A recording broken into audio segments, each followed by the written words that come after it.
Ken, what is a 9700? It's an ICOM transceiver that covers 2 meters, 70 centimeters, and 1296. Doesn't cover the low bands. It's just a VHF and UHF transceiver, all mode transceiver. Okay. And how high does it go in frequency? 1296, 1296 megahertz and higher. 1.26 gigawatts, Yeah. gigavolts, gigahertz. That's it. Giga something. Gigahertz. Gigahertz, yeah. That's up there, isn't it? It is. Ed loves his. He's got a 9700. Ken, He's got an antenna up. When you get yours up and running, we'll see if you can talk 1296. Ken, did you say? No, Ed Hatch. AE, Oh, Ed, okay. AG5DV, Delta Victor. Well, this guy, I can't remember. I think he's in New Jersey. He really he offered to loan me 1296 gear. Did you see that? Yes. I thought that's crazy. Did you see his antennas? He builds those and sells them. Oh, That collapsible yep. 1296 dish. Yep. That was a cool looking setup. Oh yeah, and he's using It's like a one of those briefcase. Yaesu 5500 rotors. Yep. To rotate it, so pretty lightweight. Was it a little bit of Yagi or something? It's a dish antenna. Oh, it's a dish. Yeah, and it unfolds like an umbrella. Huh. And Looks like one they use on the satellites themselves. yeah. It's Could you pretty use cool. could you use an old satellite dish? Oh instead? yeah. Oh yeah. And that's what Mark's planning on doing. Mark, how big's your dish, Mark? I think it's, I don't know, 12 feet, something like that. Yeah. Holy moly. Yeah, it's the Weather Service said they had a small dish available and I'd be interested in it. And I said, sure.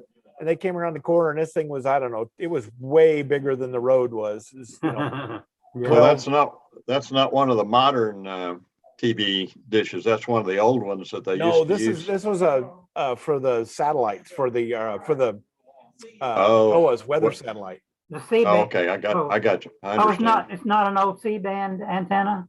No, it was for 1.6 gigahertz, I think is what. Oh it was. yeah, yes, I remember. Yeah. It's Oh, for that's the pretty- NOAA frequencies. It's pretty fantastic to be able to latch onto that. Yeah, I thought so too. Now I Hey, gotta, put it there's up. a ham in Texas. It's I worked. His name is Steve Dog. His call sign W5DOG, and he's using a dish about that size. And I can't remember how much power he's running.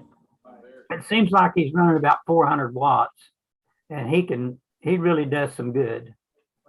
I bet. But this Paul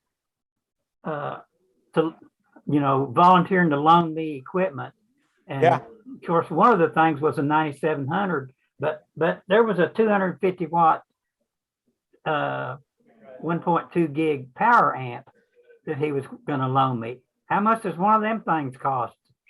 I don't have a clue. Me neither, but man, that was $5,000 worth of gear the guy's gonna loan me, and he said he'd ship it to me if I'd ship it back when I got through with it. That's crazy.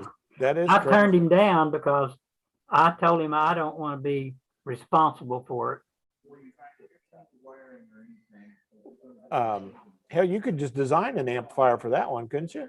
Yeah, I could. If I don't want to. I'm tired of it.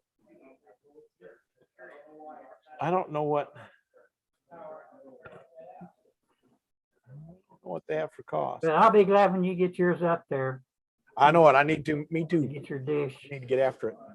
I'd come over and help you, but I'm not worth a crap anymore. Is that for moon bounce, Ken? Yeah. Yeah. Yeah. Bounce it off the moon or whoever's out there. I think there's isn't there a contest, aerial contest coming up pretty quick, Mark? A which conference? ARRL VHF contest or something, Oh, or EME contest or something. I don't, contests to me, I just never think about looking them up. I don't Let's see. either. Oh, yeah, it is October. No. EME was November 20 and 21. Yeah, it is. So it's coming up. I hope I can get this 9700 by then. Yeah, you should. That's 2021. Yeah. That gives you 11 days. You should be good.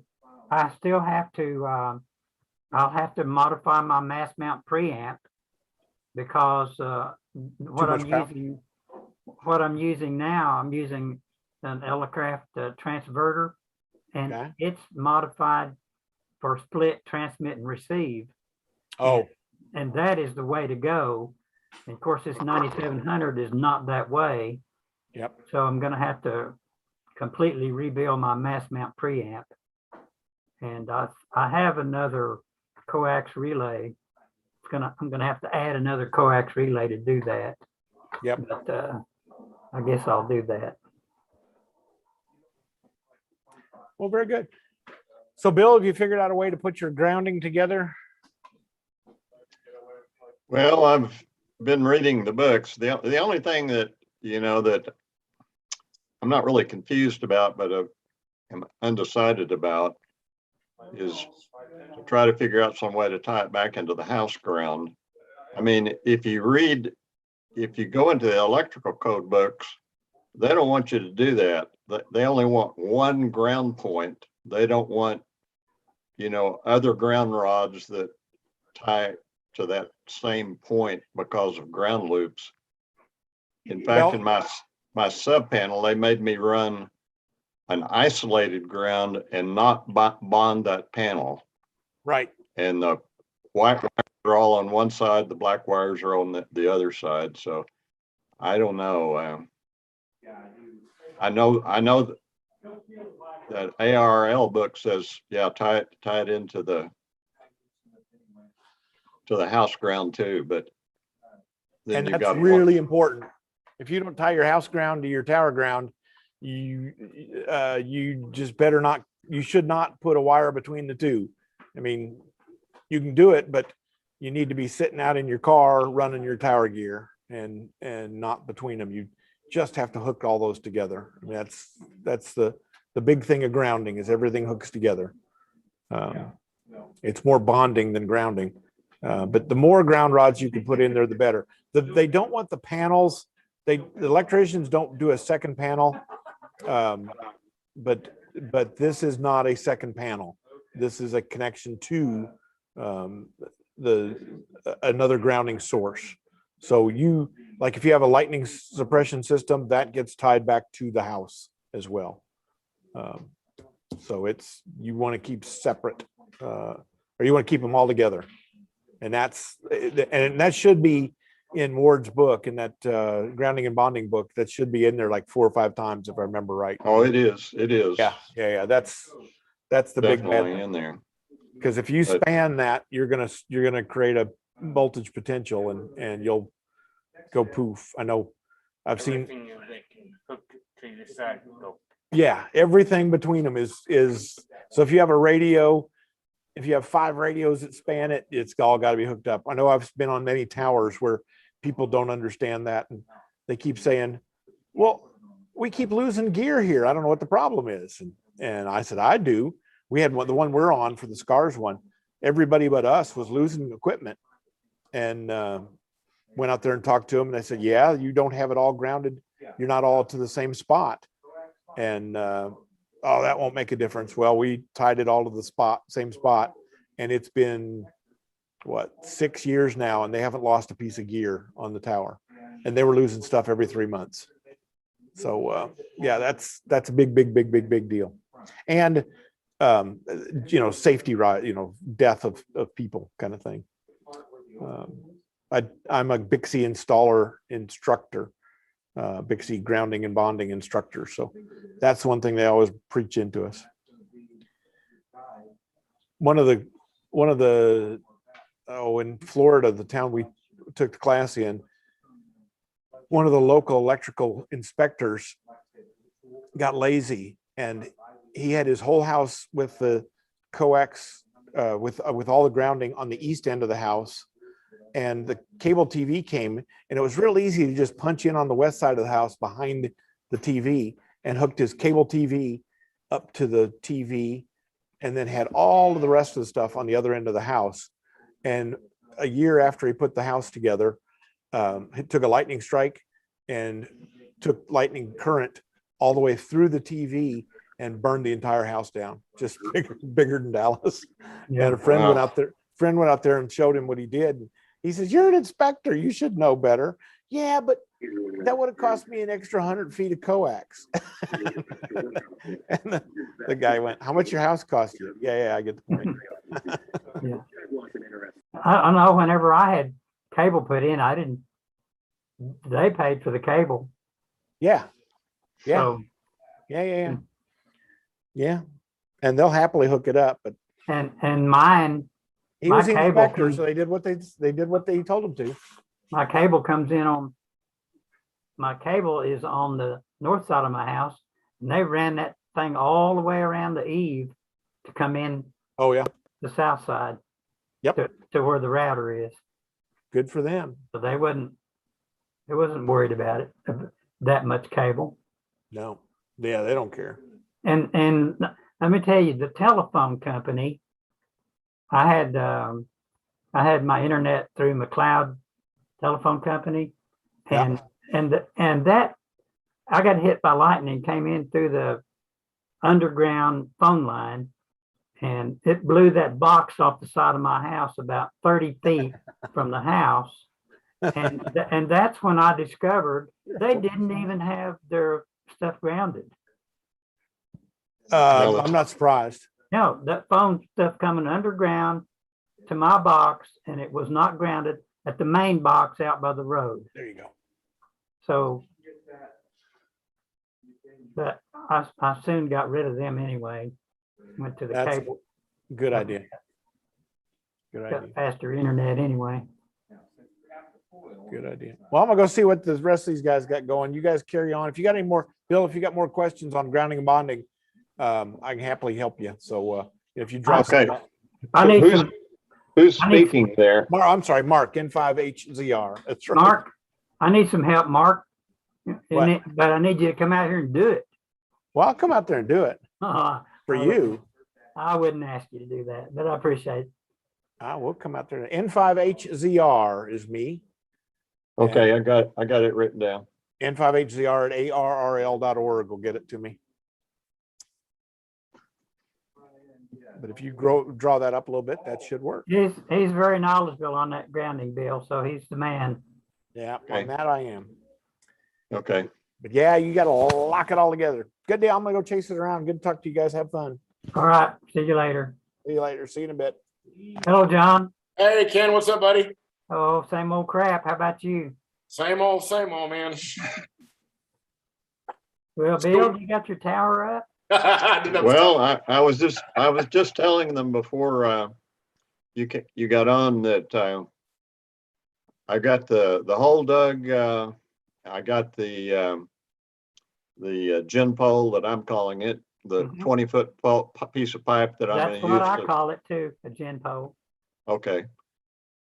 I've got that in the ground. I've got it all braced, and if it doesn't rain too much, we're going to pour concrete on Thursday. Good. You Supposed to should be rain okay. Wednesday night. Yeah, no, I've got a tarp over it, the hole. I'm going to try to keep the water out, but I doubt You'll it be will. okay. I don't think it's going to be very much rain anyway. Well, that's good. A little bit of rain wouldn't hurt anything, but Yeah. I could, I've got a sump pump. I could pump it out, but I'd Yeah, rather not pour concrete into a muddy hole. yeah. Cool. Yeah, it was, the hole was supposed to be 3 feet by 3 feet by 4 foot deep. Yeah, And I extended it 1 foot extra. I made it 3 foot by 4 foot to have some extra concrete behind that gin pole. yeah. The guy that dug it with the track hoe ended up digging the other end of the hole out an extra foot. So now I've got a 5-foot hole. Wow. I don't think it's 3 gonna go anywhere, Bill. Nope. That's a lot of No, I concrete. don't think so. Just more concrete in the ground, you Yeah, that's a know. lot of concrete. Wow, exciting stuff. I'm sorry. It's an exciting stuff. Yeah. Yeah. If I knew, is there any way to put pictures on photographs that on Zoom to show you guys, or is it? I don't think Mark has it. Hold on, let's see if I can share my screen. No. You gotta ask Mark to disable the sharing. I think you can put a link on there though. Yeah, you can put a link. You put a link on. And do you have someplace you could? You got a QRZ. Well, I know page? what you can do, Bill. Just put it on qrz.com. Oh, I think I got a thumbs up from somebody. I think that was Mark. Yeah, he's letting you share, so you can share your screen. Thanks, Mark.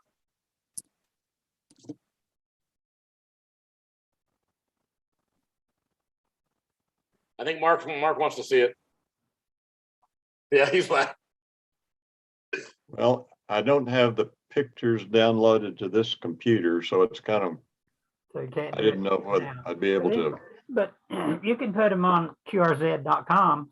Okay, I'll do that. I've got a lot of pictures on qrz.com.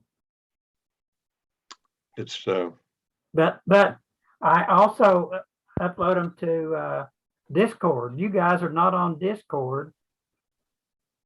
What is Discord? It is a chat page for the club. Huh. You know, Peter was saying something about that on Friday. And there's only a few of us on there. Well, there's a lot of us on there, but nobody gets on except Mark Klein is on right now, and Mike. And What is the website, Ken? well, let me look over here on this other computer. It's discord.com, but you have to, someone has to need to get Mark to send you guys an invite. Okay. And I don't know how to do that, or I would myself. I tried to send one to somebody and they never got on, so I don't know if it worked or not. But I don't, I've got a little icon here that says create invite. Took me a long time to find that. Let's see. Share this link with others to grant access to this server. Discord. Share this link. Okay. So I'm going to copy this link. Well, but the thing of it is, I'd have to email it to you, I guess. Okay. I just copied that link. Well, it's on my QRZ page. So Say again. my email's on my QRZ page. Okay. Okay, what happened to Discord? I'll go to your QRZ page. Okay, there it goes. Oh, I do have a couple of questions relative to the going forward with the tower. And one is the feed line.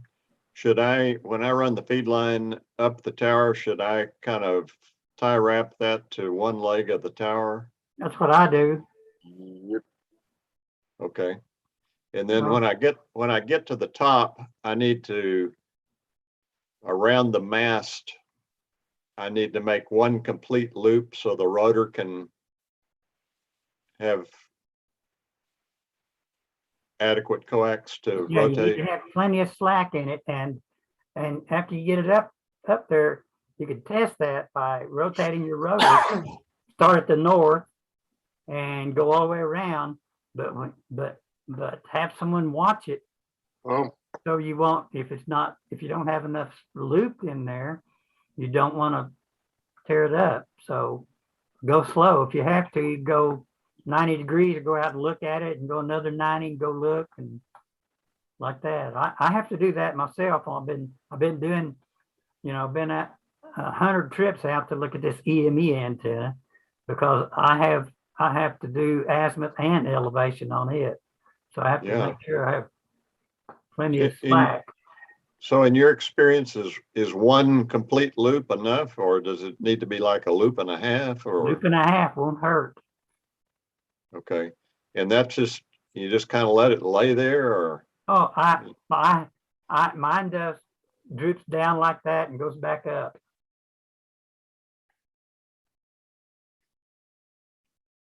I was just trying to remember if that shows on my antennas or not. You might look on my QRZ page. That Okay, I will. The EME antenna, I think, shows it. Okay. And it might be easier to see than on the other towers. Well, I'm trying to get your call sign, RMQ. I'm going to try to send you guys an invite, so stand by.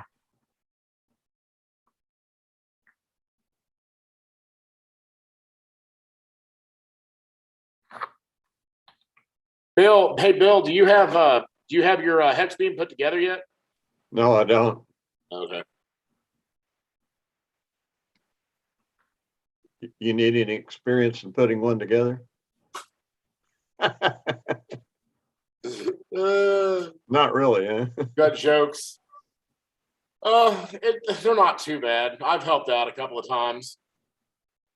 I think it's mainly just, I don't think there's anything complicated about it. It's just a No, matter so of, since he let us share our screens, I'm going to show you my buddy in Tennessee what he's got. I was wanting to show you that a couple of weeks ago whenever you were on, when we were talking about it. Let's share my screen here.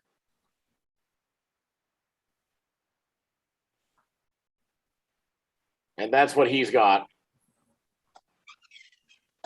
okay. Can you see it? Yep, yeah, I sure can. Let's see. And then Ken, he's got, there's your Ellicraft, and he's got a Drake station too. And Good grief. yeah, good old Looks boy. like What's that? mercy. There's his homebrew. There's one he uses for field day. Hex beam there. That's not a hex beam there, Yep. is it? Oh yeah, Really? he's a hex beam guy. He just loves them. It looks like it's upside down. Let's see, 20 meters, 17 portable hex beam. So, But you notice instead of looking like looks like a right side up umbrella rather than an inverted umbrella. right. I don't know if you can see right here, but it's hard to see in the sunlight. But yeah, that's pretty cool. I watched him operate that thing. It was pretty nice. Looks But, like that antenna tuner that you just passed by there was made for 10 kilowatt or something. That's a No, heavy duty. I don't know. He spent some time on that. My dad helped him build that.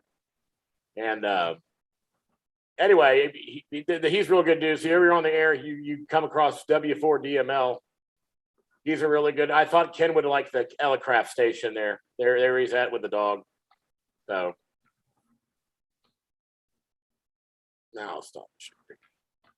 But I'll look at it. I'll look at it in a minute. Right now, I'm trying to send this stuff to you guys.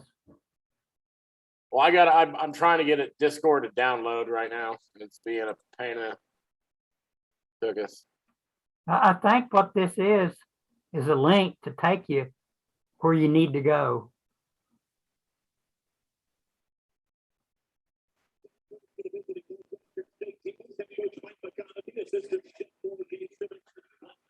Yeah, that's really exciting. So, Bill, you're probably 2-3 weeks out, barring the weather holds up, to being good to go.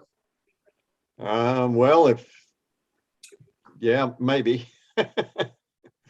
Well, the holiday probably get in the way, but yeah, well, not a lot. It's just you know, you always run into unexpected problems when you're doing anything on my projects anyway. Yeah, Always yeah, running. that's anybody. So I had No to matter- rehang. Go ahead. No, I was just gonna say, no matter how well I try to plan in advance, I always, you know, end up with unexpected Right. issues. No, I understand. There's always a hang up. But I have made progress. The holes dug and the gin pole is in there. That gin pole, I ended up having to go to a 4.5 inch pipe. And that 20-foot section of 4.5 inch pipe was heavy. The only way we got it in there is a friend of mine down the street's got a huge John Deere tractor with a big bucket on the front. And we tied a chain around it, and he picked it up with that bucket, set it over in the hole. And then we had to figure out a way to get it where we wanted it in the hole, and then a way to brace it upright and, you know, and plumb. And I'll put some pictures on QRZ.com of where we are. Okay, I think I sent that stuff to you guys. I don't know if I did it right or not, but We'll see. I think I'll you let should you- have a link. I think if you click on that link, maybe it'll take you where you need to go.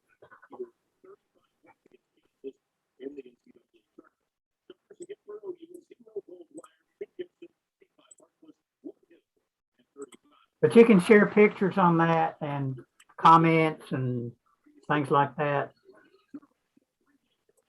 Ken, do you put your lightning arresters right outside the entry point into your shack? I don't have any lightning arresters. Oh, really? You don't Yeah. use them? You might say that Mark would be disappointed in my setup.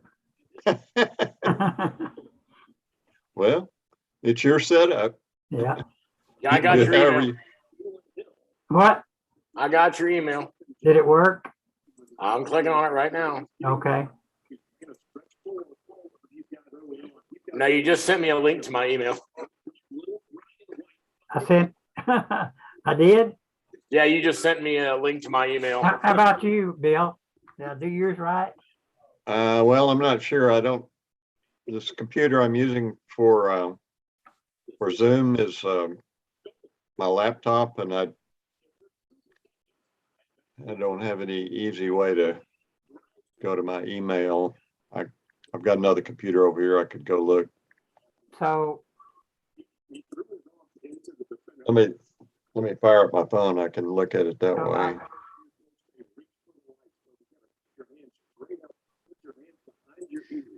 I guess I copied your email and put it in there. And then whenever I copied the other link, it must not have done it.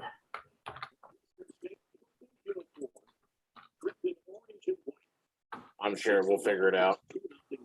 I'm working on it. If not, I'll get Peter to do it.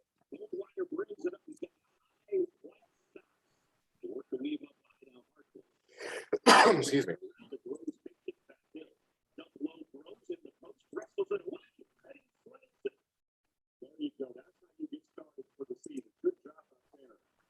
Hey, Yeah, I got a Discord link from you, Ken. Okay, John, I just sent another one to you. Okay. So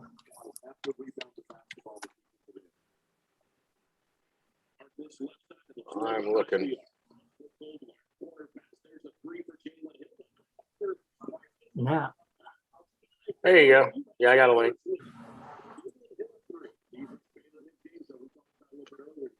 I clicked on it. It's accept invite. I just don't understand why the other two people who you talked already did. I don't know if you have to.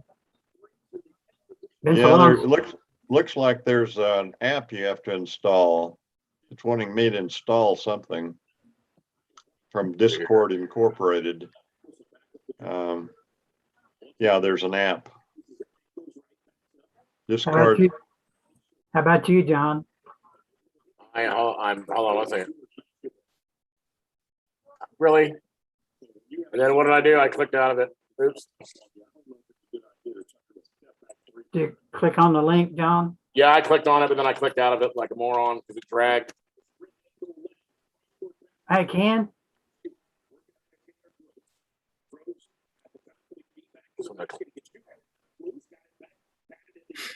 Hello.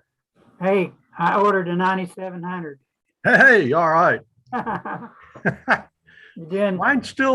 Mine does every once in a while. I think it sneaks around on the frequency, even on VHF repeater frequencies.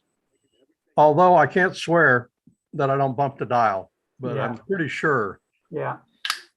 But after it heats up a while, it seems okay. But I ordered the board. I ordered that Leo board that you put in there, and I already have a GPS, so I'm going to do the lock frequency. Are you on Discord, Ken? yeah, but I forgot my password. I need to get on it. I need to find my book. I had a guy talked me into it, EME guy that's using one of them, and he convinced me that with this Leo Bernard GPS and this added board, that it's very stable. And I worked him on 432 moon bounce, and he even offered to loan me equipment for $12.96. It's going to ship me a dish antenna and a 9700 with a 250 watt amplifier for $12.96. But I turned him down because I didn't want to be responsible for it. But he's a guy that convinced me, and he told me it was very stable. It's what he's using, and so there's not too many choices for that type of a radio, you know. That's about the only design out there. Well, especially at the price. Yeah, it's not a bad price. Yeah. And it has 100 watts on 2 meters. I think is it 50 on 70 centimeters? Oh, I think it's 75, yeah. I'm trying to get these two guys on Discord, I'm there. I'm sending you a message right now. and I don't know how to do it. So Are you on Discord? I just sent. yeah, I'm on there now. There you go. I just waved. You see some pictures? A picture of that. Well, I got some of my pictures on there, some of my wildlife Yep. pictures. But if you, I see you on there. Yeah. I'm needing to download the Discord onto a couple of other computers. I'm just using that. I'm just using it on the computer.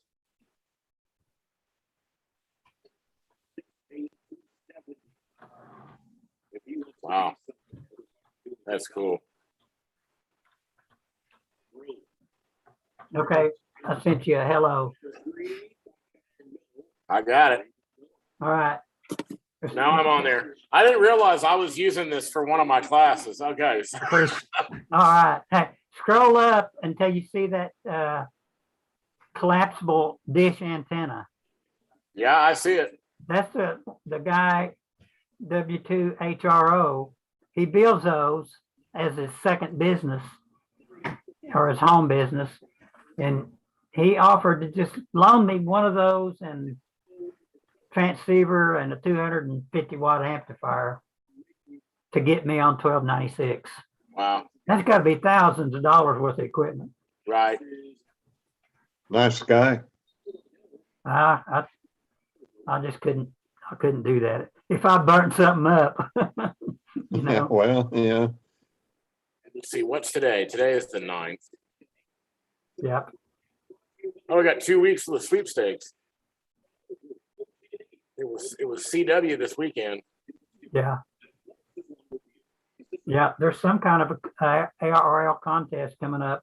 Yep. November sweepstakes. And I don't know if I'll have my 9700 up and running then or not, but last year, earlier this year, whenever I had the UHF contest or whatever it was, I worked, I think it was 8 different states on 2-meter FT8 using Wow. 10 watts.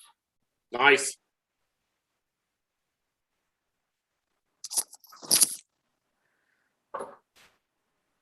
What are you looking for? Some dikes, bar cutters? Now I'm gonna do Siegel operator high power. Just a minute, guys. Yeah, I'm gonna step away for just 1 second.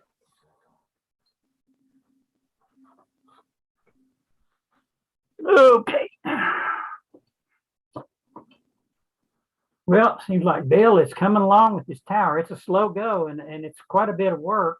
And it just takes time to get all the pieces together, doesn't it, Bill? That's true. Everything you just said is very true. I'm still It's a working lot on of work and there's a lot of pieces and you keep running into things that you just didn't anticipate. Yeah, I'm still working on this little EME antenna. It's a small setup. And only thing I've done that's really much advancements is I put a camera on it. Now I can see the moon from inside the shack. But it's not really real helpful. I had one before on a 2-meter moon bounce setup, but it helps you get the thing aligned. Keeps me from having to go outside and eyeball Eyeball the moon. antenna to see if it's pointing at the moon or not, and then go back in and tweak it. You kind of get it mechanically in the ballpark, and then the software has offsets in it for azimuth and elevation, so you can tweak it. So now I'll be able to tweak it and rotate the antenna and change the elevation and make sure that it's still staying on target. The problem is if your tower is not vertical, as you rotate, your antenna is not changes where it's pointing. You follow me? If your antenna's, Yep. if your tower Yep, is tilted, when you're going east, it might be 5 degrees different than it is if you're looking west. Right. You need So a plumb. yeah, it needs to be antenna. plumb good. Oh, So, and Well, then yeah. every time I change something, I have to redo that. So we fought that gin pole, getting it plumb.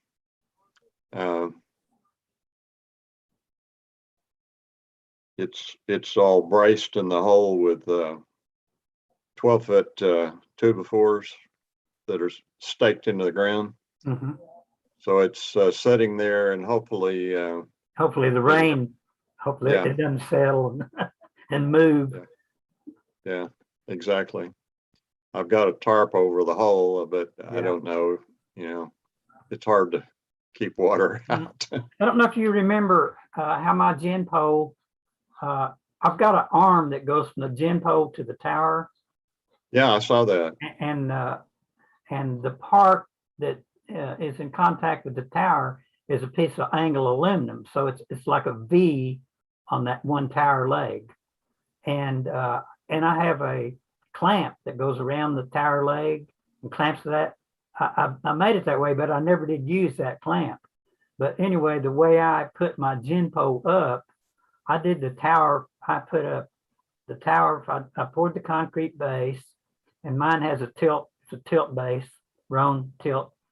And then I put a 20-foot of tower on it, and I was able to walk that up.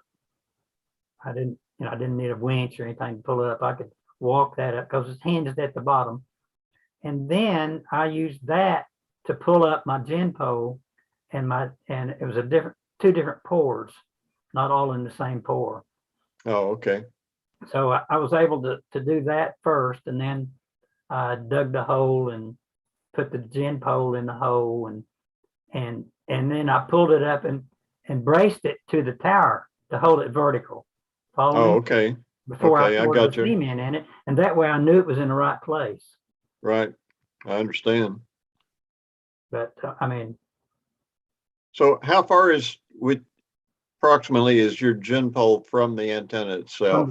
From the tower, Yeah, 10 It's- inches or so, or, it's probably more like 12 or so inches from the tower, from that corner, from that well, leg. the guy that dug the hole for me, it was supposed to be 4 foot long and 3 foot wide, and it ended up 5 foot long and 3. So I can move the tower around. Yeah, You know, the gin pole's in there, Yeah. and I'm not moving it. yeah, Believe me. That was, man, wrestling around. Yeah. That 20-foot piece of 4.5 inch pipe weighed around 250 pounds. yeah. I carried the one that I've got. It's like that. It's really thick wall stuff. And a guy in Seminole, a ham in Seminole, gave it to me, and I brought it home in my pickup. And me and him loaded it out behind his barn.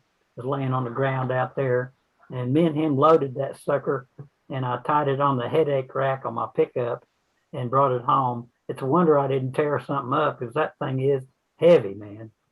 It's a very, I'm surprised you didn't tear something up in your arms trying to load that thing up on that headache rack. Yep. They out at the pipe yard, fortunately, they loaded it in my truck. I've got an extension thing that goes in my my trailer hitch receiver Mm-hmm. that extends. It's kind of a bed extender. You may Yeah. have seen them. I don't know. Yeah, I know. Anyway, Yeah. gave me another 5 feet out there, and Yeah. they loaded it, and I strapped it all down and brought it home, no problem. Then when Yeah. I got it home into my shop, I've got a mobile crane, you know, a hydraulic deal, like you pull engines out of cars with. Yeah. So I got a hold of it with a chain and got it out of the car, and then just drove the car out from underneath it and Yeah. set it over on Yeah. my welding table. Yeah. That's kind of what the way I unloaded a propane tank one time. I backed my truck up underneath this big tree limb, and I chained that propane tank to the tree limb with a winch, and then I drove out from under it, and then I let the propane tank down. There you go. That's essentially what I did with that pipe. Yeah. But then I had to, it was a piece of used pipe, so it was kind of rusty, and Yeah. That won't matter. I It'll spent a still lot of last time 100 years. derusting it and acid etching it and priming it and painting it, and Yeah. I don't know. I've got a lot of work in that piece of pipe. Yeah. I finally found a pulley that I think is going to work okay. Good. Pulleys are hard to come by. You know what I'm using, and I hope it's going to work okay, and I think it will. I just got a 5-inch diameter V-belt shiv, Mm-hmm. and put a 1-inch, or I mean a 3/4 inch bolt through it for the Yeah. axle. Mm-hmm. And where the set screw was supposed to go, I screwed in a grease zerk so I can squirt a little grease in there. Yeah. Good idea. So you got that mounted on top of your gin pole? It's not up there yet. I probably should have put it in there before I put the gin pole up, but Yeah, that's what I did. Mine's welded. All that stuff's welded on mine, except for the pin that holds the. I cut a notch in the top of the gin pole to set the pulley in. Then I drilled a hole through the gin pole for the pin to go through to hold it. And I put that on there before I put it up there. yeah, that's exactly what I did. I cut a notch, just wide enough for the pulley, and then Mm-hmm. drilled the hole through the 3/4 inch hole. Yeah. And that's all aligned and ready to go. I don't know, didn't put it in there. For one thing, I didn't have the nut that I wanted. I wanted a self-locking nut to But you go got in all there. the work done. All you got to do is put the pulley up there and put the pin in it, right? Yeah, it's no problem. I mean, Yeah. once the concrete set up, I can Mhm. I can put up a ladder up against that pole and Oh, yeah, it won't bother me a bit. that's right. That pole's not going anywhere. Sound like a good setup. You'll be happy with it, I believe. Well, it's kind of a copy of what I saw in your, Yeah. the pictures Well, on your, the gin pole, the way I've got mine with that arm coming over that makes contact to the tower, that Yeah. helps support your tower up that distance. See what I mean? So Yeah. you'll have a support 20 foot up from the ground on your tower. yeah, you could tie it in there some way. Yeah, it would take an extension over from the gin pole. Well, I have that on mine. Yeah, I saw that. I didn't.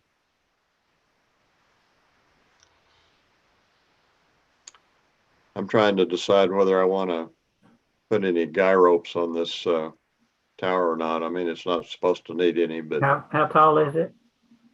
it's 40 feet. Yeah. I'd guy it. How big of an antenna? It's a hex beam. It's 11 foot or 11 foot radius or 22 foot in diameter. But the thing about it is those hex beams don't have much wind resistance. Yeah, there's almost no wind load. No, Yeah, not much wind load, but you're in Oklahoma. yeah. Man, you can get 80 or 100 mile an hour gust and tear something up. Do you have a house bracketed or anything like that? No, it's well away from the house. So it's just standing on the ground.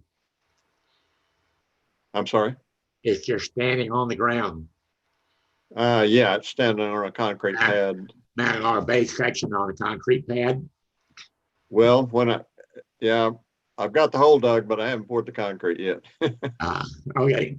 He's got the gin pole ready to pour, and he's almost there. Yeah, setting the tower base in there is going to be the easy part compared to wrestling that gin pole around. He'll be able to tilt it, Phil. It's a tilt over tower, Oh, it's a tilt over tower. and he's using it's hinged at the bottom and the gin pole to pull it up. That's what the gym pole is for, is to pull the tower up. Right. Yeah, to let it down and pull it up. I've got a winch on the backside and a pulley on the top, like Okay. Ken did on his. And Only way to go. did you use a hand crank winch on yours, or do you have an electric one? Yeah, I have a hand crank. Well, that's what I've got now. I no more than I use it. I don't hardly ever use it. I always climb the tower anyway. I'm not climbing. I know it. Yours is not a run. You don't have any steps on it to climb though, do you? No, it's got the same. It's got that same zigzag pattern. Okay. You can climb them. Yeah. I'm just saying that I don't want to climb it. Yeah. I'm two things I've quit doing is, or one thing I've quit doing is getting on top of steep pitch roofs, and the second thing is I don't want to climb a tower. Yeah. Well, I quit taking the chainsaw up in the tree to trim trees too. I'm not going to do that anymore. That's a good idea. I've got a pole saw that'll go up. I've got a pole saw too, but nothing like being up in the tree with but you know what works really good is in electric chainsaws. You don't have to pull a rope to get them started. Yep. And they're a lot lighter too. And I'm amazed at how well they work. Just have to have a long extension cord. Well, no, I've got a DeWalt battery powered. Oh, okay. Okay. That thing really works. I'm amazed how well that works and how long that battery lasts. Well, when they went to 20 volts on that stuff, it does work a lot better. Yeah, it made a big difference. And those batteries do hold a really good charge, especially when they're fairly fresh. Hello, Mike and Phil. Hello. Howdy, fellers. Had a good workout tonight. I don't know where all my classmates went. There was only 6 of us there tonight. Really? Yeah.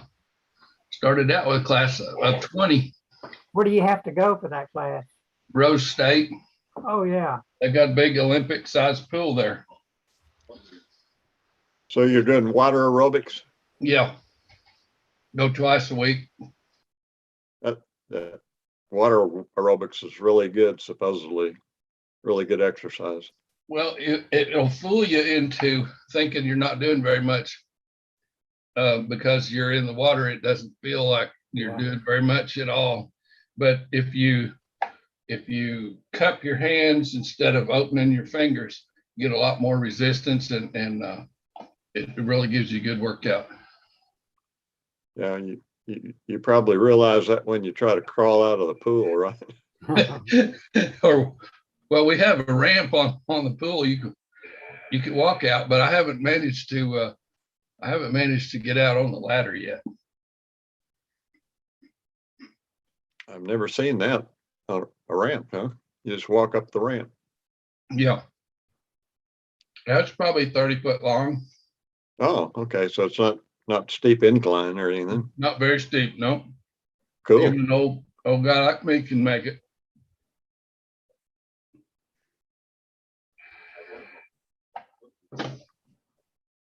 Well, the good thing about the ramp on a pool, they could throw a line and just drag you up the ramp. Yeah.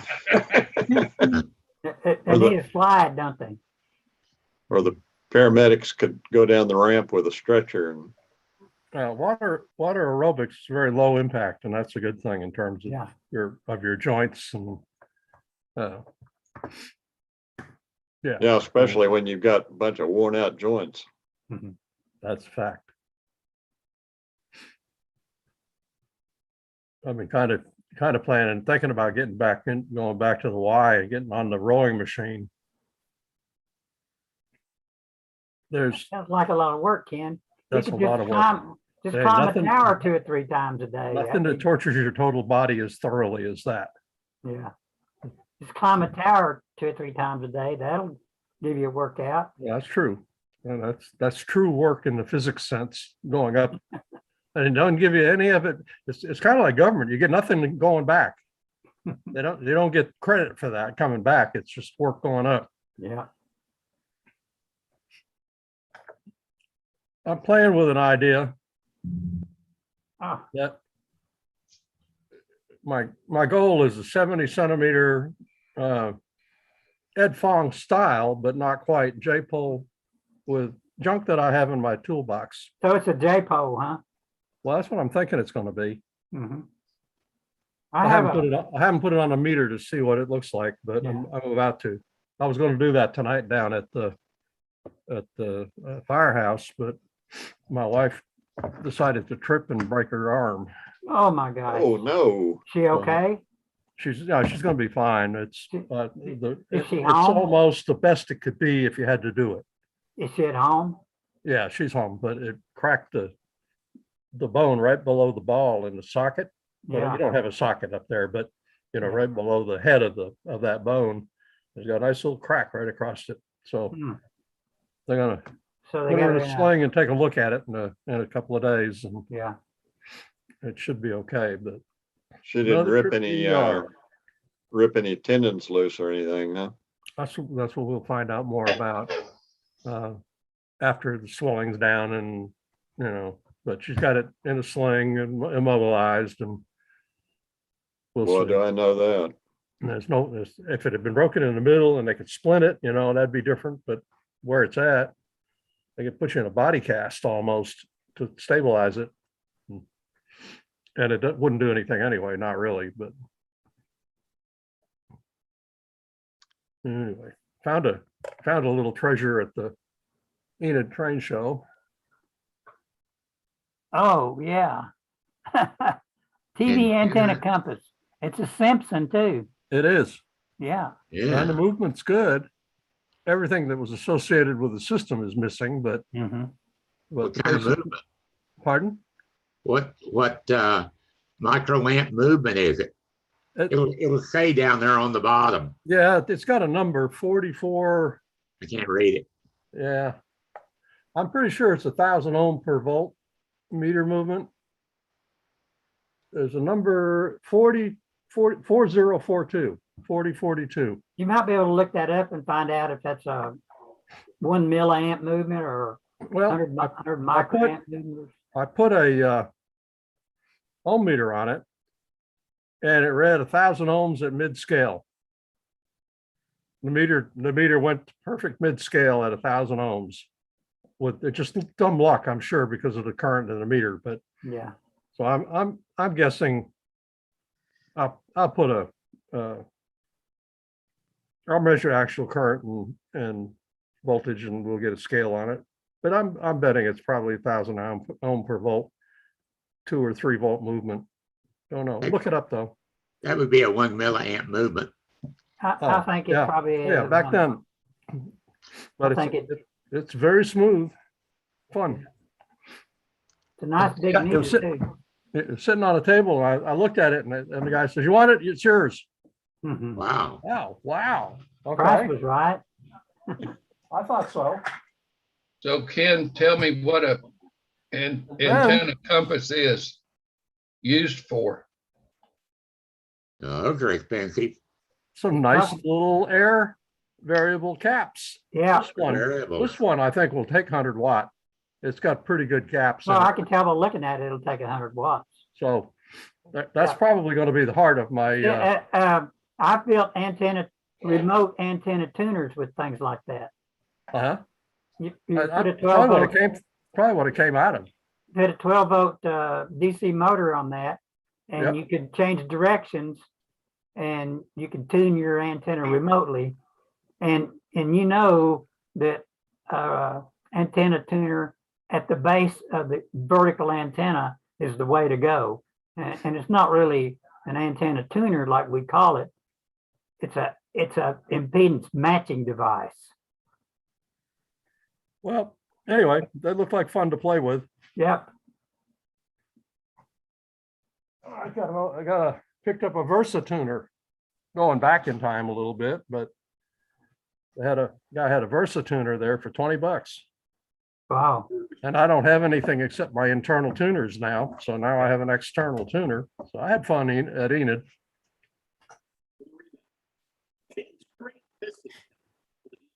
Well, those air core caps are just about the same size as the air core caps in my 969 tuner.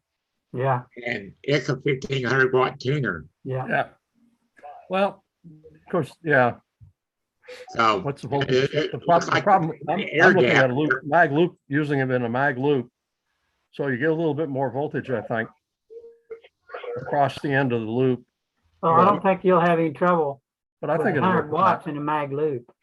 Well, I'll probably No. use it at 20 watts anyway. Yeah. So I think it'll work.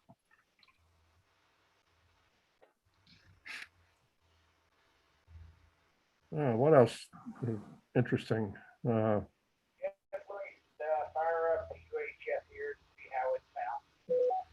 what? Bad case of rectocranial inversion last night on my 7300. Say again? Well, had up my, where the sun don't shine kind of thing.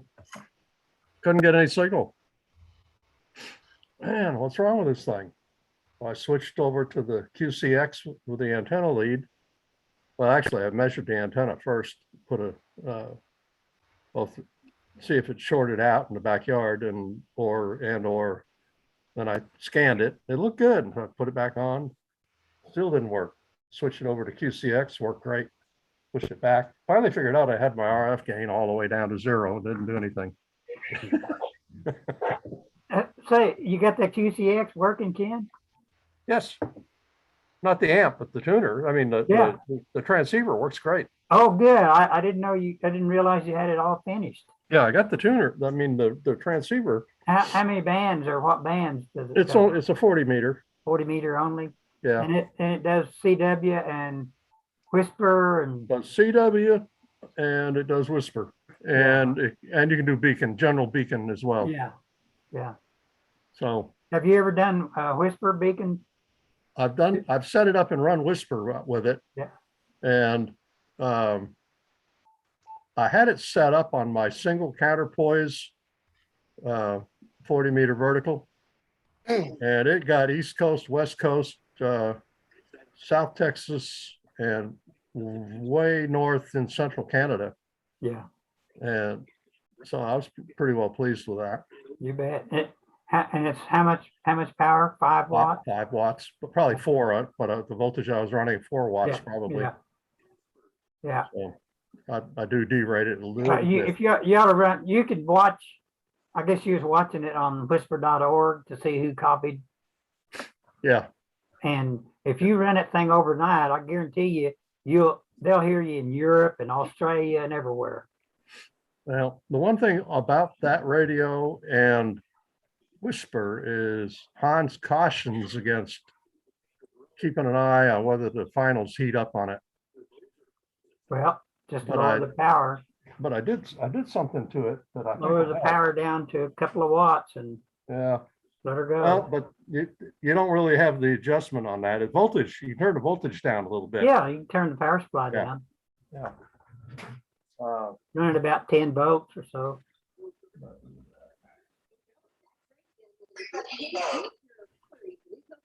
Oh, well, anyway, I added a heat sink. Hold it up there to the, Pardon? hold it up to the camera and let everybody see it. See, that's a slick little rig. How much money you think you have in that kit? $80 total, How much? 80 total. Yeah. There you go, John. You just want to Yeah, we were looking at that last week. Yeah.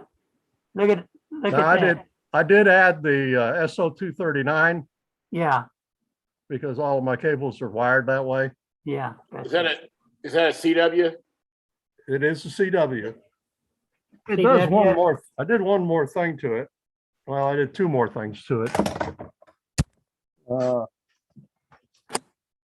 That's a cool looking piece of equipment. For no more money, and they really work good.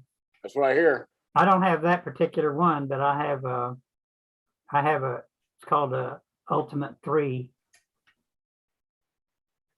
which is a CW Whisper, 2 or 3 more modes for beacon.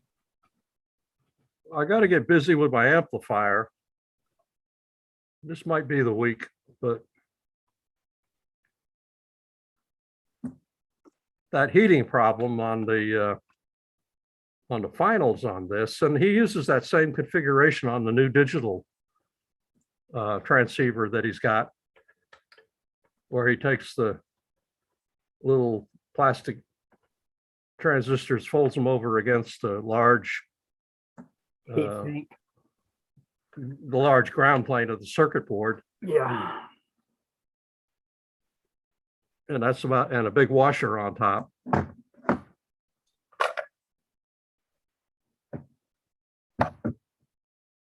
But I added the The heat heat sink. Yeah. on the very top of it. Does that help? And that's got to run cooler. I need to go back now and measure the temperature. I may maybe try it with and without, but that's just got to help. Yeah. I may even think about a fan. I don't know. But anyway, I feel less guilty now whenever I turn it on all the way. Well, I guarantee you that's a nice setup for $80. Is that what you said? Yeah, the basic unit is $55, Yeah, and in the case. and the case was like 20. Yeah. And I bought a few other things with it and ended up with about $100 total. Yeah, you can't beat that. Well, I bought his GPS. fiddle dummy load kit, Oh, okay. which is only a couple of bucks. And that would be one of the best little learn to solder projects you could build, Mm-hmm. because it's hard to screw it up. You get a lot of soldering practice and you get a very useful What's piece of the hardware. power rating on that dummy load? 20 watts. Yeah. But you can, Which is- you know, which if you is- put, even if you put a 100-watt amp on there or is it, you know, transceiver, turn the power down on it and you can test and verify the Yeah, functionality at 20 watts. And if Yeah. it's good at 20, it's probably good at 100. everybody needs to have a SWR meter and a dummy load because I don't know how many times people are having trouble. And the first thing I tell them is to put a dummy load on it and key up and see if it's working. So you know if it's your antenna or not. Do you have a dummy load and SWR meter that you recommend? Well, I do, yeah. I'm using an Elecraft and it's way expensive, so most people don't want to do that. But For a dummy load, Elecraft makes a dummy load? no, Oh, yeah. I don't know if they Oh. make a dummy load. They make a The little SW dummy load, but not a big one. But that dummy load he's showing you right there, What's that, like 80 bucks? there's nothing wrong with that. It's an MFJ, I think, isn't it? Yep. And it's 300-watt drive. 300 watts. That was $5 at the show. You need to go to the shows. I've got a And I've it's got good. I one. measured it, checked it all out. $5. I've got a one of them gallon buckets of oil Yeah. that I use. Yeah, that's the best. And then I have a few dry loads. I have one similar to what Ken showed you there, but mine's a different brand. And a dummy load, you know, you can't, nobody can screw one of them up. Anybody can build a dummy load, just about. Yeah, that little QRP Labs kit is it's pretty cool. And he puts a cap, a diode cap divider in it so you can measure power with a DVM Mhm. and approximate power. It's not very precise, but it works. It comes pretty close. Anyway, I like his stuff.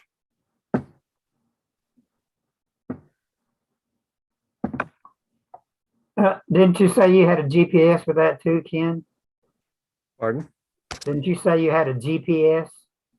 Yeah, I bought their GPS kit, Yeah. so I've got that, and that worked out fine. It's what I use to do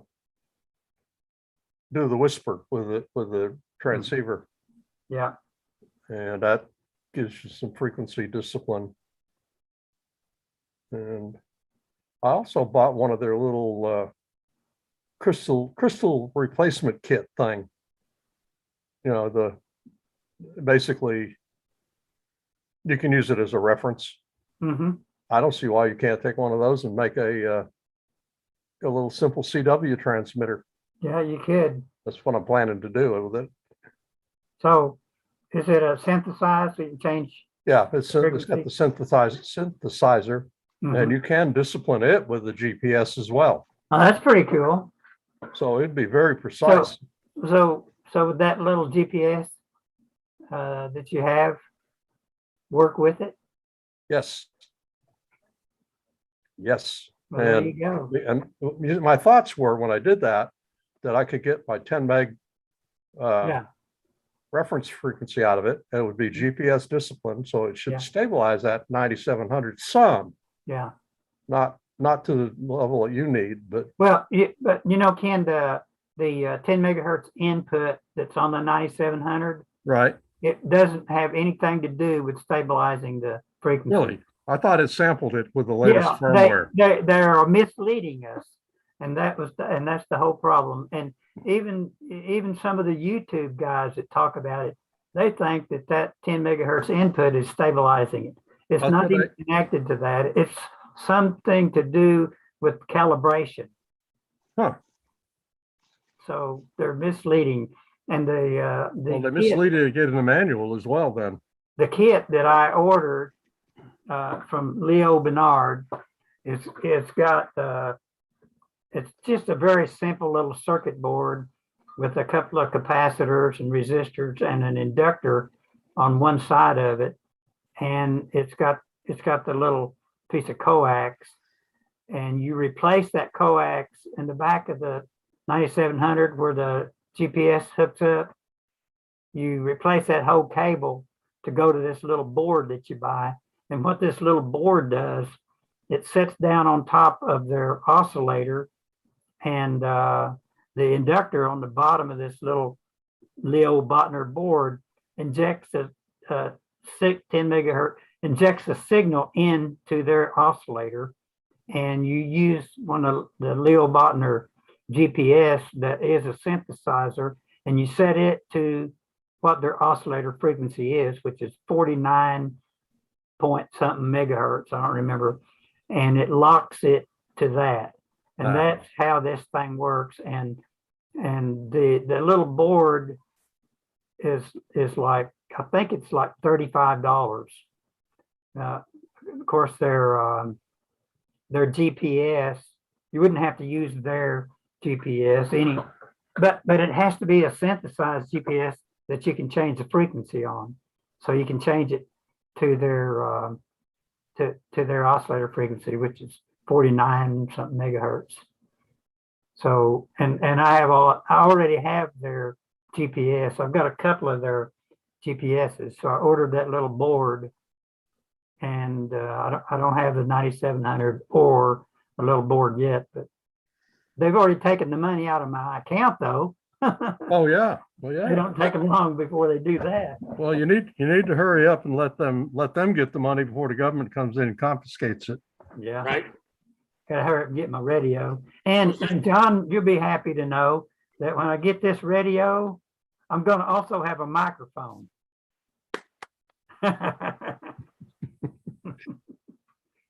Hey, so you said you got a 9700? Got one on order. Yeah, so how long they tell you it's gonna be? They tell me it's gonna be around the 15th of this month before they ship it. That's not bad. I went to order the 890S, and they said it would be after the first of the year. So I just know Yeah. not gonna do it. You're buying one, 890S? I'm thinking about it. I almost got my wife there. Man, you're gonna have to buy her a new car or something. I don't know. We're gonna find something.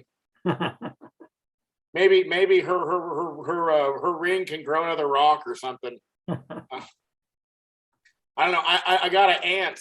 And I swear to God, every anniversary, her wedding ring grows another diamond. Yeah. Diamonds don't do a thing for me. No.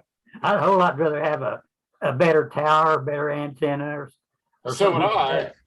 that. You got the right idea, Ken. Happy wife, happy life. Yeah, that's what they say.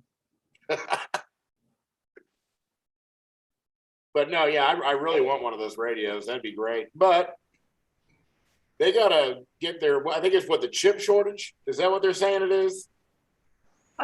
Everybody uses that excuse. Is Even that even the car manufacturers. I don't know if the toilet paper people are using that or Well, not. that's what I was thinking too, because apparently, I heard on the radio this morning that there was like a big shortage of cranberry sauce for Thanksgiving. And I was in a Walmart and I passed a gigantic pallet of Yeah. cranberry sauce. And I asked the guy that was working frozen, I was like, "You guys about to run out of turkeys?" He goes, "No." He goes, "We got 5 pallets in the freezer. Yeah. They're in the way." That They're just may have been using that. Walmart marketing. They started that rumor just to get a They're run right, on right. cranberry sauce. Anybody's buying into that. I got land in Arkansas for sale. Well, that's right. I got some land out in the Pacific for anybody. And it's not even swampland. Yeah, I know, but you know what's so funny is they mention this stuff and these people just immediately just attack it. Yeah. I figure if Walmart gets a surplus of something, all they got to do is say, "Man, there's going to be a shortage of that." Right. Yep. Everybody jump in there and buy it. Everybody have would be like- buying it. I have like 23 people over for Thanksgiving every year, and we don't even go through a whole can of cranberry sauce. So, you know? 23 people. Wow. Yeah, but I was thinking we got up to 30 last year. Good Right, grief. now, are you talking about the real cranberries in the bag or that jelly stuff in the can? I'm talking about the jelly stuff in the can. Bill, I At least- have some of those, I still have some of them cranberries in the bag. And I make, cranberry ice cream with them, Okay. Well, and that comes out pretty good. That I, sounds I good. love the, I love the red, fresh cranberries like that. You can put 'em- I could put them on my waffles. Yeah, I just puree that stuff and then make, ice cream, put it in the ice cream. But I mean, as far as turkeys go, I don't see a shortage, and they're about priced where they were last year. Yeah, So I mean, if for a 25-pound turkey, it runs about $30, 30, 31 bucks, something like that. yeah. So I don't know. I can remember my mother doing that when I was a kid, because we'd have fresh peaches or fresh strawberries or fresh cranberries or something like that. And she'd put sugar in there with it and macerate them and get them all nice and juiced up.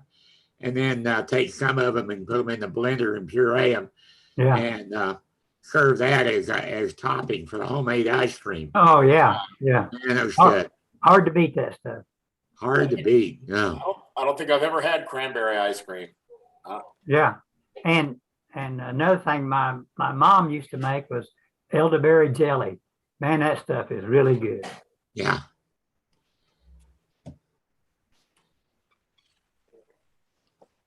Yeah. All right. Well, now around here, elderberries are not as common. But where would that have been? Well, What I grew up around Wanette, Oklahoma. Wanette, Oklahoma. You know where that's at? I know, right? Where is that? You go right through Wanette to get to the oldest bridge in the state. I have a photo of that oldest bridge of the state. Cross Other over side. there Other side of it's Byers. to cross over the Byers. Yeah. Yeah. That's an old railroad bridge. Yes. Well, for a long time, they had a big pile of dirt on each end where you couldn't drive, but they leveled that off and you can drive over the bridge now. Yeah. Yeah, I went over the bridge. I think it was two years ago when we went to the Ham Fest at Ardmore. On the way back, we came that way and I took pictures of the old bridge. And we came across it, went through Wanette up Highway 102 to here. Up to Highway 9, yeah. Yeah, I went down to the Ardmore Ham Fest one year with Conrad, and we had a lot of time to come back. So we came up the old Highway 77 Yeah. up to Ardmore and ate barbecue there in Ardmore and came on Oh, yeah. Hey, there's a good eating place in Davis too. up. We stopped there at that little barbecue place in Davis a lot of times. Yeah, that's a really good place to eat. Come on up through Pauls Valley and Winningwood, Mhm. and you get up to Highway 59 and turn east and go over the Byers. Yeah, And I took him across that old bridge. yeah.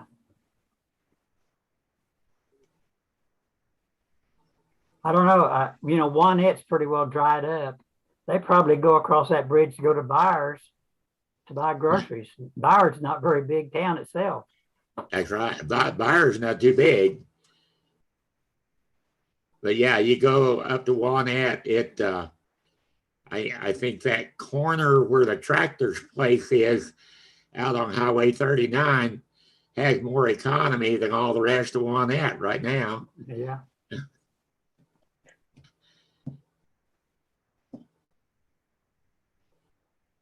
On it. Yeah, I've gone through those. Used to go through that way going to Ada. Yeah. I had some family that had a farm that way. I used to go out every summer when I was a teenager, buck hay all summer. Uh-huh. I've done a little bit of that. Or for a long time, there was a fella that had sawed firewood. He had a good deal on the firewood. And I'd stop there in the fall on my way down to Ada and buy a whole pickup load of firewood Wow. just for our campfires. Good old Ada.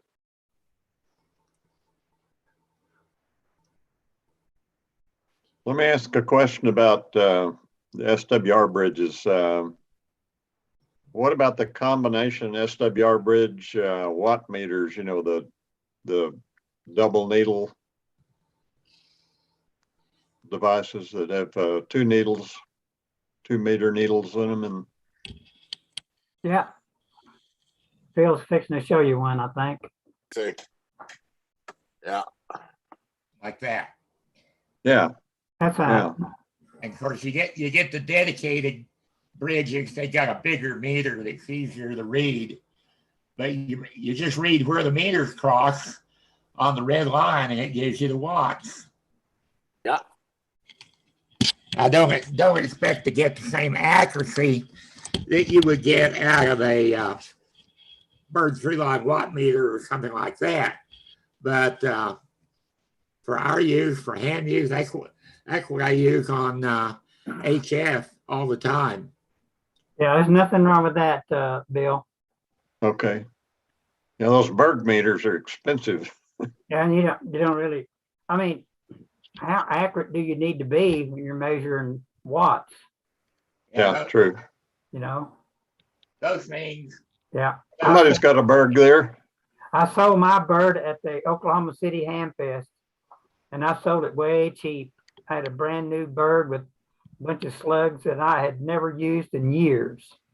Well, those were they. How often do you use your bird meter, Phil?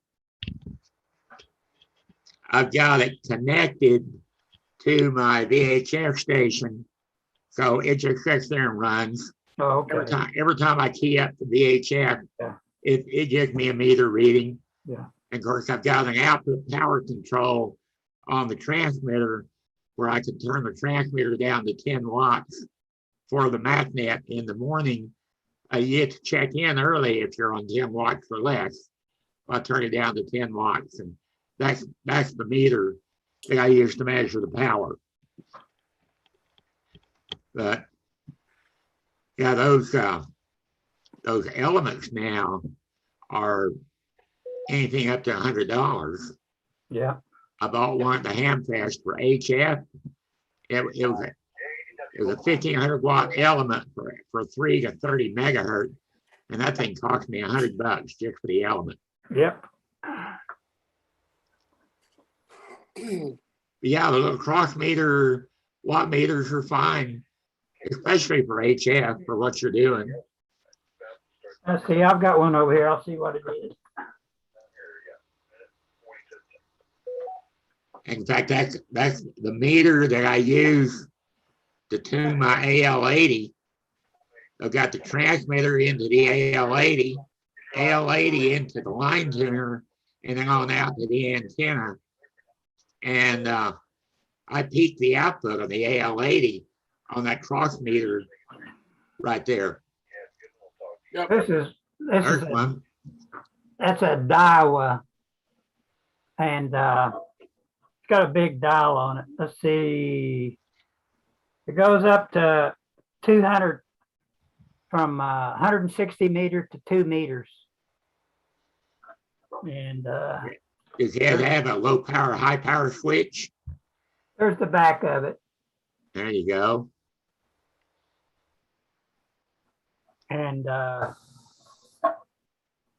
yeah, it's got a 20 watt range, 200 watt range, and a 2 kW range. There you go. Three ranges. And you can measure average or peak to peak. And that's a Daiwa, you said? Yeah, the model number's Charlie Nancy 801. No dummy load though, just a SWR meter. Right. Those are nice. Those are really nice. Nice big meter, easy to see. I use mine in the peak mode on sideband to measure sideband power. And it's a slow enough response that with normal voice, it'll peak out and give you a good peak reading. Bill, I don't ever use this, but I may use it on this new transceiver I've got on Bill, order. you looking for SWR meter? Say again? Is he needing an SWR meter? Say again? Is he needing an SWR meter? Yeah, yes, Bill needs an SWR meter. Do you have a Love's near your house? Have a Love's? Yeah. No. Not If you walk into a Love's, you can get an SWR meter in a little CB area. If you're waiting on for a SWR meter to give you one, I think they're like $25. I had one I used for a long time over there. I did say one, I said one thing that's wrong. Ken, hold that meter up again. He must be muting. There you go. You see the red lines where they cross? I said that's watts, and that's not right. The red lines is SWR. So that meter will read forward power, reflected power, and SWR directly. Yeah. Yes, that's right. Yeah, I've got it written down on Daiwa CN 801. Yeah, let's see. Oh, it's well,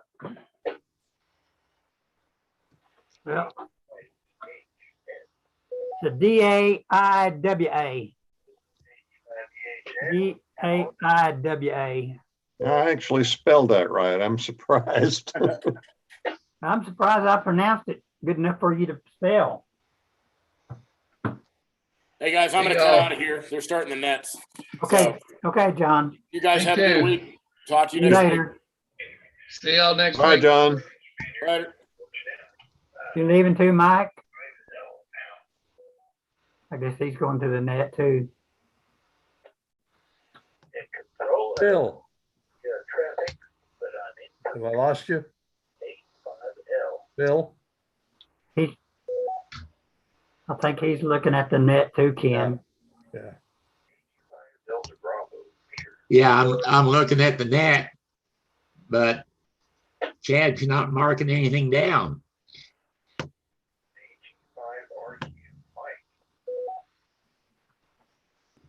Ken, got a Yeah. question about running, if I'm using LMR 400, with that solid center conductor, Yeah. should I use a piece of something up at the top to wrap around so the rotor will have some slack that has a multi-conductor Oh, inner, the rotor conductor. cable. Yeah. The rotor cable. right. Yeah. And you're asking what? Well, is the LMR 400 with that solid center conductor too stiff to wrap around the Oh, rotor? it's pretty stiff, but it will probably be okay. I've got some, it's not LMR, it came from Dix Engineering. It's supposed to be close to LMR. Mhm. It's their version of And it, but it's more got flexible. it's got Yeah. the, I'd use a got a- piece of that. I would use a piece of that. I bought on my little moon bounce antenna, I bought some LMR 400 Flex. It's a real flexible cable. And of course, I didn't need a lot for this. I think that piece I bought was 8 foot, and it's real flexible and it's still low loss. And that goes from my preamp box up to the splitter, which I have to have a splitter if you use 2 antennas. I have 2 antennas stacked for the moon bounce. okay.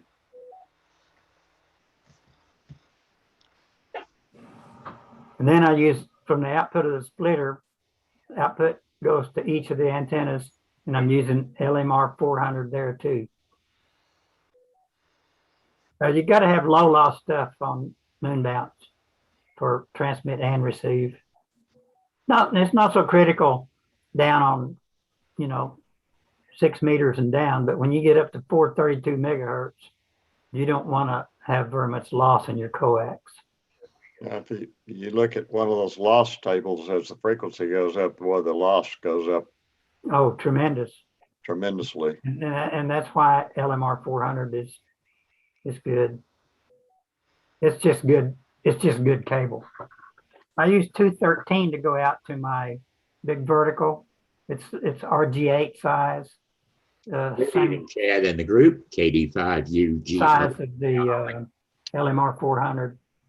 But going back there, it's low frequency, so there's not much loss, even though it's 200 feet back there. Not much loss at 630 meters. 475 kilohertz. No, no, you wouldn't have that much loss down there.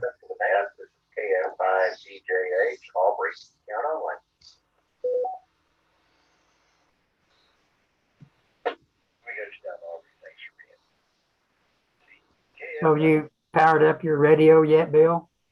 No, I don't have a dummy load, and Well, you don't have to have a dummy load to listen. yeah, that's true. I could set it up, and I don't know what I'd use for an antenna, but Piece of wire. just a piece of wire strung around over the door and around the Yeah. room. It'll work. Well, I need to give that a try.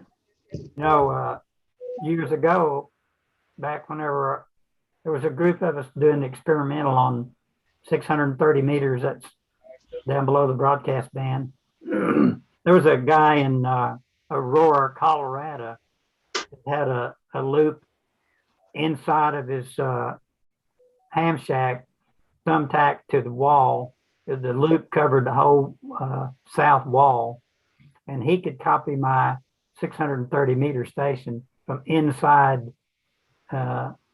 his dorm from here to Colorado, and I was running 5 watts into that big vertical antenna. Huh. So big loop would, indoor loop would work pretty good. I don't know if you can see this thing, but it's just a little expandable rod antenna. Yep. Pull this thing out to about 18 inches, and it would go right on the back of the radio, and you can talk right off of this. Just for 2 meters though, right? You pull it out to a 2 meter length. You're a ham, so you can figure out how long 2 meters is, right? Yeah, I don't have any 2 meter transmitter though. Nothing in mine. Mine starts at 6 meters. Goes up. His is 1.8 still a small antenna. to 50 megahertz, 54 megahertz, I guess. Oh, so you need a wire out and hung over the tree or something. You could take 2 of those little whips and antennas off from some old TV antenna and make a 6 meter. Yeah. You do it with an old TV antenna. Rabbit ears. Old rabbit ears might be long enough to do 6. So if you put them out all the way and put them up there, you'll pick it up anyway, even if it's not. You'd have a You- inverted V to rabbit ear.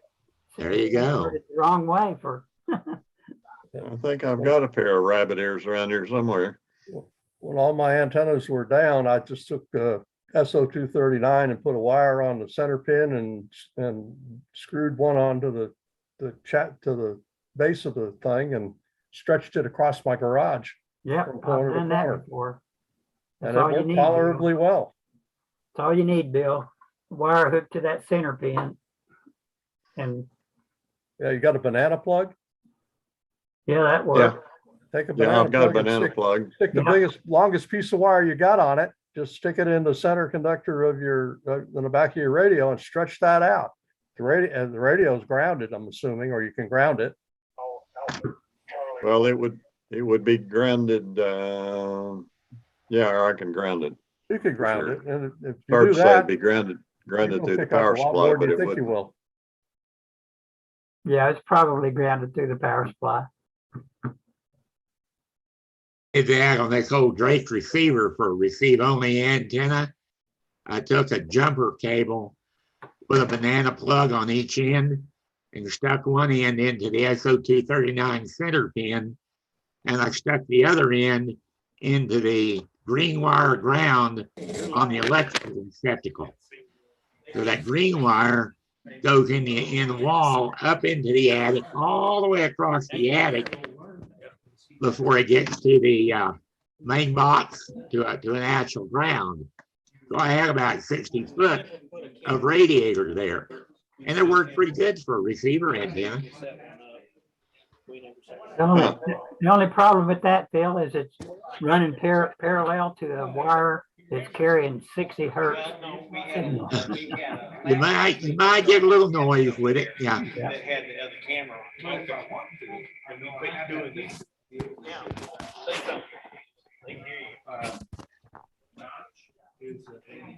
Hey, Ken, Yes, sir. how were those ribs? Oh, yeah, they were good. And you know, you stay there and I come here. I don't get it. I don't know. I had a little adventure at the emergency room this afternoon.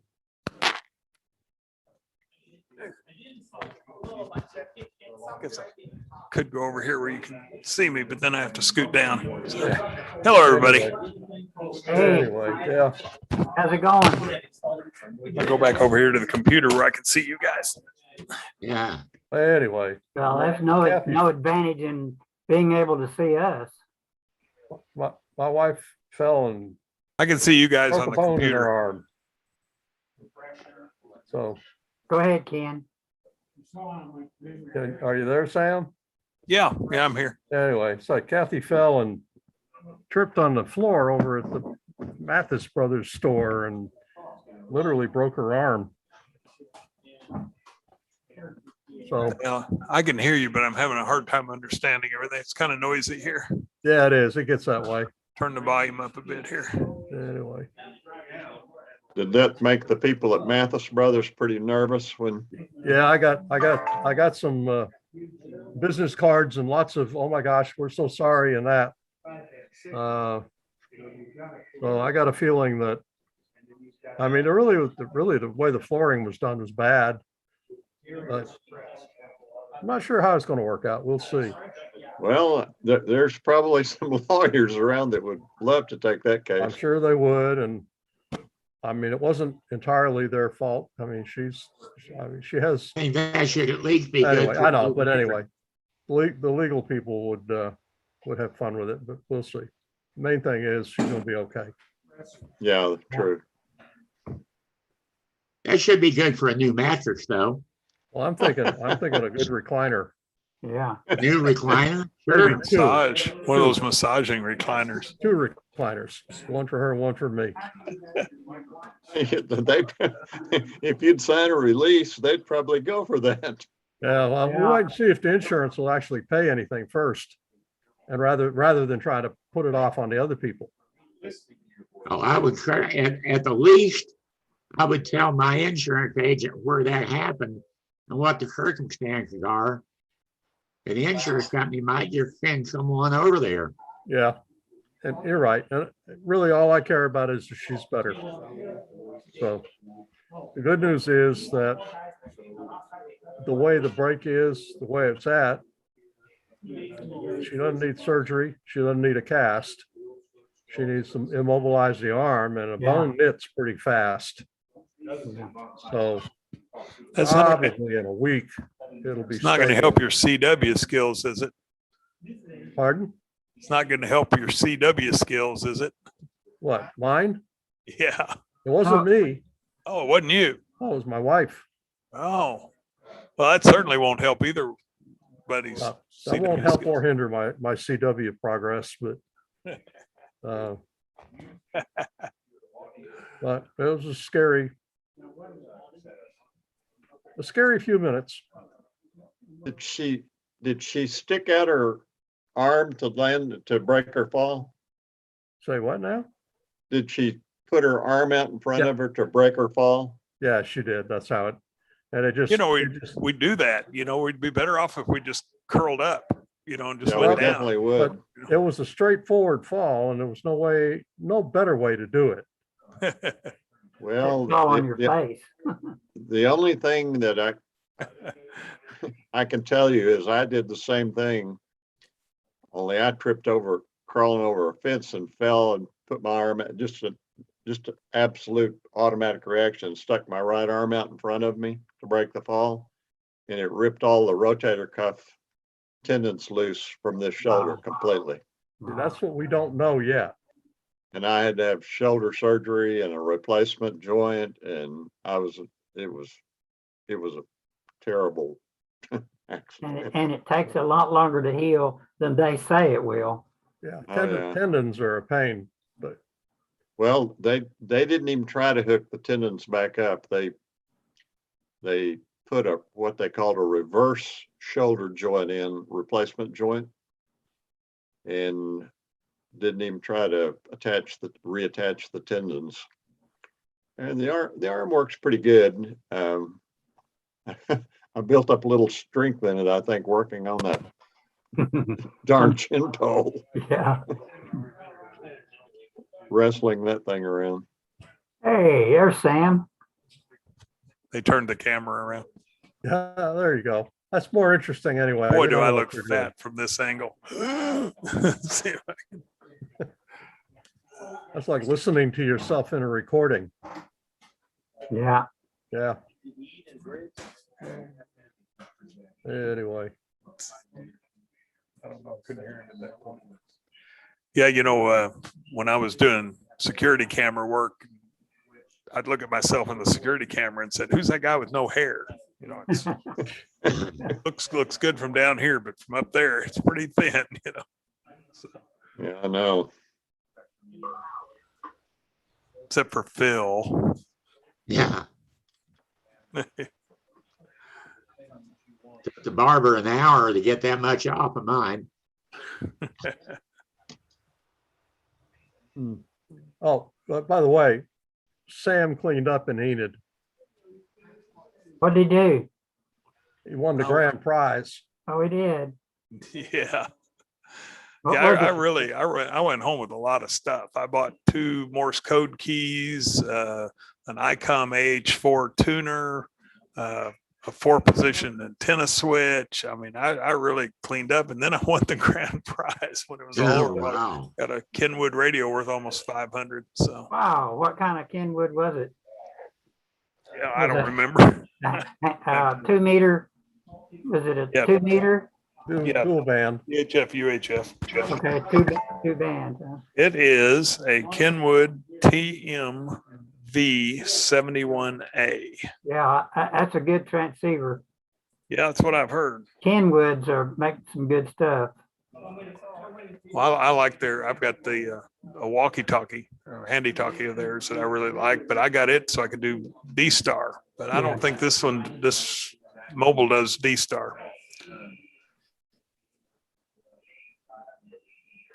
I guess that 9700 does D-Star, doesn't it, Ken? Yes, it does. I don't, Yeah. I'm not buying it for that, but I'm beginning to learn the radio. I've started poking around on it, and yeah. I need to go ahead and get registered, Well, and because we've got a repeater. So my plan is just to use it for moon bounce. So I'm not gonna be doing any 2 meter FM. Oh, I also bought a little Lenovo computer. And how Then does I'm yours work? Okay, I'm sorry. have you tried it? Oh, not yet. Mark said he's fired both of his up, but I had so many toys. I don't know which one to play with first. I just kind of Well- sit the floor with them all around me like Christmas. I got mine hooked up out here, and it started out a little fussy and a little funny with a mouse. It's fussy with that. With a wire, I've got a wireless USB dongle mouse, and but it seems to be getting better. It's actually pretty smooth now. I let it run its updates, and he's got it named Ham Shack, but all of the foolishness is shut down. So at first I was a little nervous about what he might have left in it, but I think it's okay. I'm not gonna put anything critical on it anyway, but You might need to mine was check the photo gallery. pardon? You might need to check the photo gallery. Well, I didn't find anything on it really. I think he put a clean load on it and just called them all ham shack. Because he had a stack of about 15 or 20 of them. Yeah. So that's what it was when we got them. Yeah, I tell you, the speaker on this computer here is terrible. I'm very static. It's a really hard time understanding you. But I'm listening on my laptop speakers. They're not brilliant either. Yeah, I haven't turned mine on yet, but I'll get to it. Got home and had 5 acres I needed to mow and a bunch of stuff. So, took Saturday off to play. And so I've been having to work since. What processor did they have in them? It's an i5. Yeah, they're an i5 8 gigabyte SSD quarter T 250 gig Kingston. It's not a high dollar anything about it. And some had a USB 3 on the motherboard. Others had USB 2. A little mini. It's a little mini Lenovo. It's about the size of an Apple Mini. I'm surprised it's got an i5 in it. Well, basically it's an i5 laptop electronics in a box. Mhm. Yep. And It's an it works i5, tolerably well. 8 gig of RAM, new BIOS battery, 240 gigabyte SSD hard drive, brand new, Windows 10 Pro. How much? $70 or $80. It's not a bad deal. That's a bargain. Yeah. Yeah, for The $70. RAM and the SSD are worth what I paid. Yeah. So. And it's now the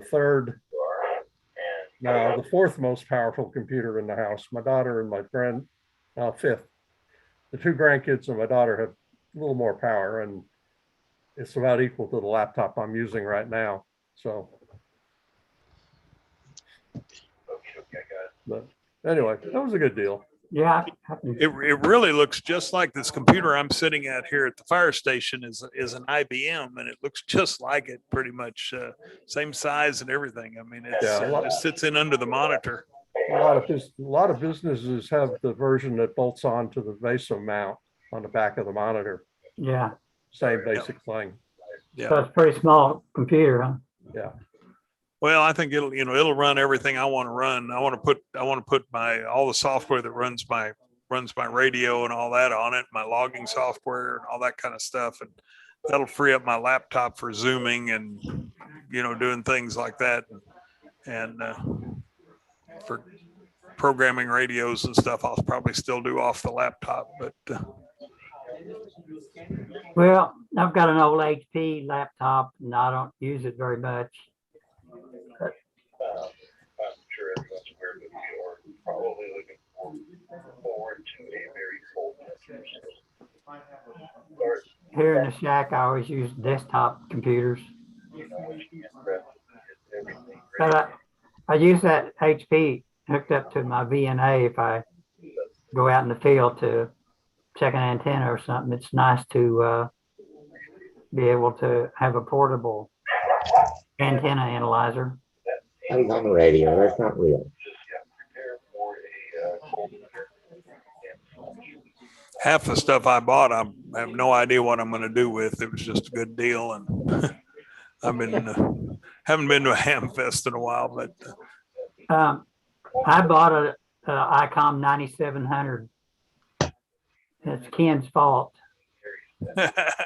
Mark had some responsibility in this as well. Yeah. And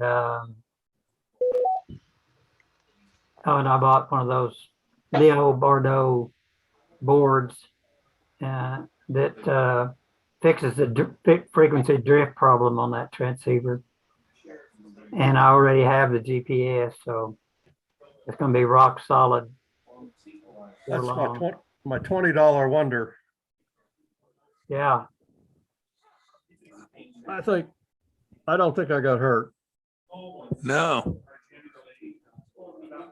I need to find a piece. I need to find a piece of barbed wire fence because that guy I bought that antenna tuner from said it would tune a piece of barbed wire fence. So Yeah. I need to. Well, you know, you can put an antenna tuner between your transceiver and your antenna, and you can tune it where your transceiver likes it, but your antenna has still got the same bad SWR. Absolutely. Yeah, all you're really doing is making your transceiver happy. That's right. Well,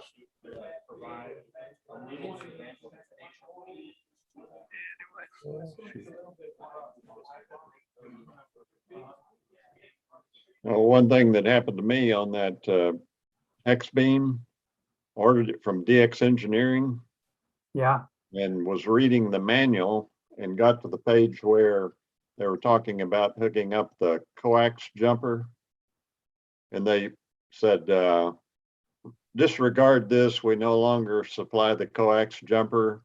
You need to buy the Ballon coil and attach the Ballon coil kit, which was another $189. Yeah. So I wrote the president of the company and said, nowhere in your advertising do you say that this thing requires Yeah. that Ballon coil. And I think, you know, that you should, if it requires it, you should put it in the advertising and make it clear. Yeah. And they called me on the phone and apologized and sent me a $50 gift certificate. They should have sent you the Ballon thing that they was talking about. Yeah. Well, I had to buy that. Yeah. False advertisement. Yeah, well, it is. I don't know how they, you know, it's just a lack of information in the advertising that says that you need it. Yeah. And I pointed that out. I told them I thought that they, you know, I felt like I'd been kind of hoodwinked there. That you know, you spend a lot of money on the antenna, and then they say, well, by the way, you need this other piece that we didn't tell you about. Yeah. You know, I think a lot of times the people that write those ads don't know what they're writing. They're just advertising people, Yeah. so they don't know the difference. And I think you're right, Sam. And the engineers and stuff like that are so familiar with it that they don't realize that dummies like me are going to be reading it. So, you know, they don't think about that stuff. It's kind of like the people that design highways don't ever drive on them. I don't think, you know. Yeah. Hey, Sam, is there a pretty good crowd there tonight? About 12 of us. Are they all have their COVID vaccination? I have no idea. Well, how do you know someone there's not vaccinated? I don't, but I'm over here and they're over there. So yeah, I got my booster shot, Moderna booster shot the other day at Walmart's. It was no problem. I'm waiting on mine. What is yours, a Moderna? Yeah, mine's a Moderna. Mine too. And I got my booster. Did they have a Moderna booster? Yes, I got it at Walmart's. Wow. I may not qualify. I'm still a pup. I'm still a pup.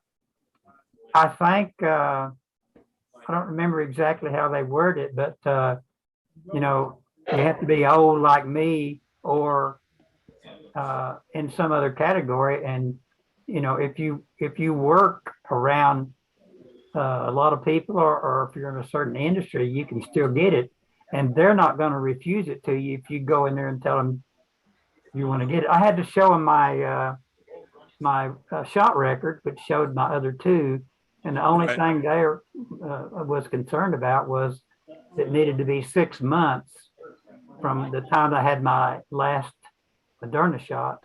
Right. So. What about Pfizer? Pfizer, they have a Pfizer. It's been out for quite a while. Yeah, for the booster? Yeah, for the booster. Yeah.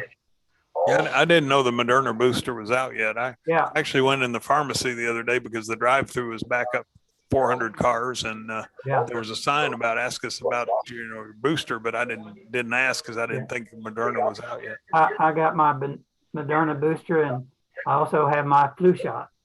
Cool. Yeah, I got to get out and do that. Welcome, everyone.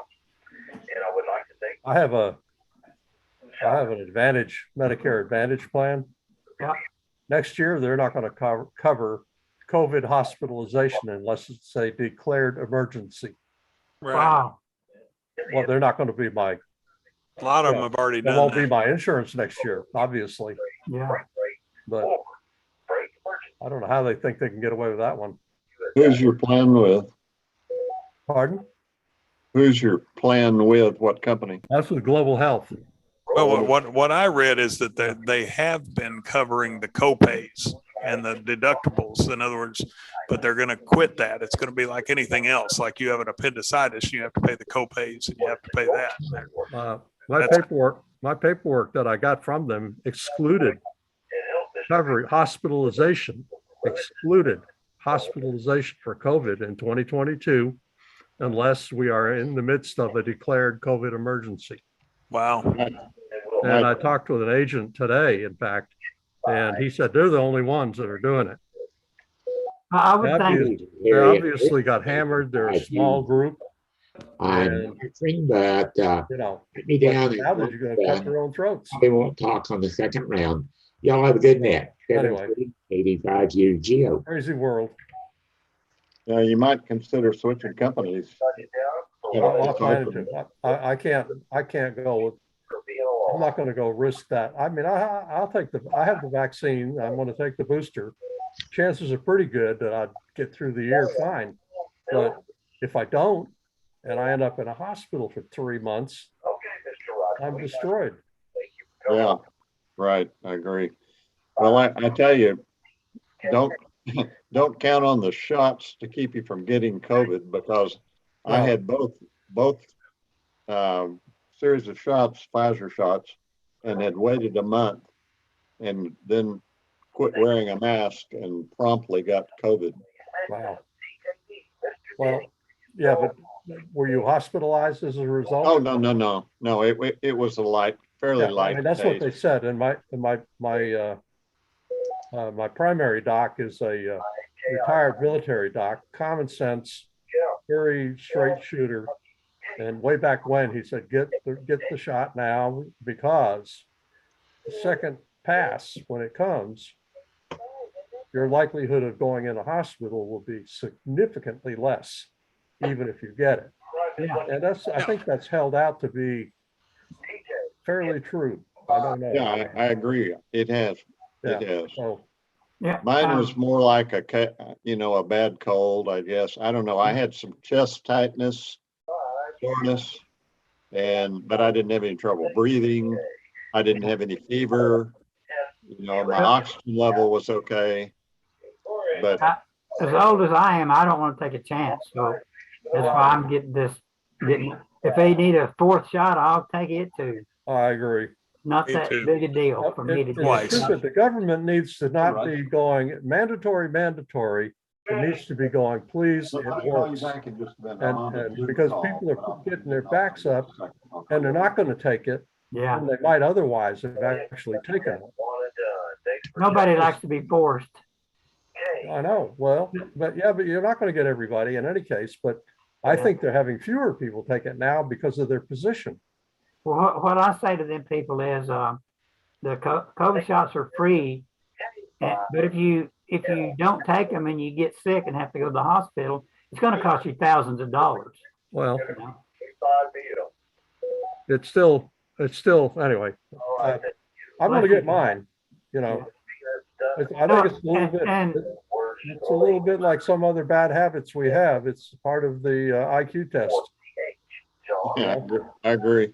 You do what you know it'll hurt you, and then you're surprised when you're hurt. Then you're not very smart about it.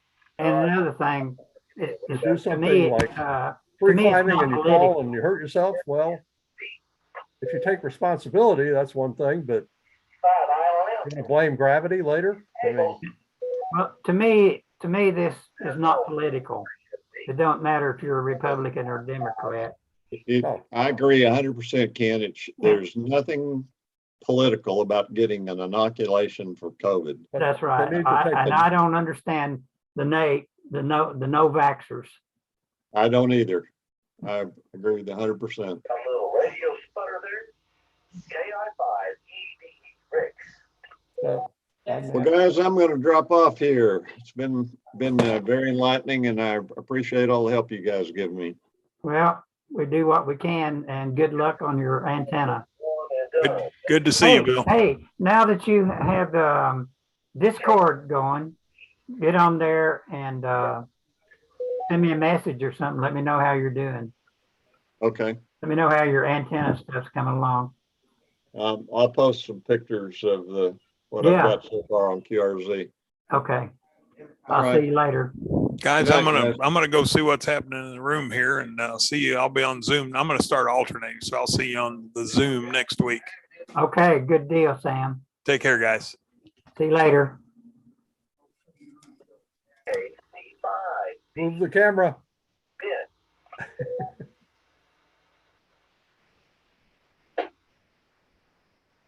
Oh, I'm getting dizzy.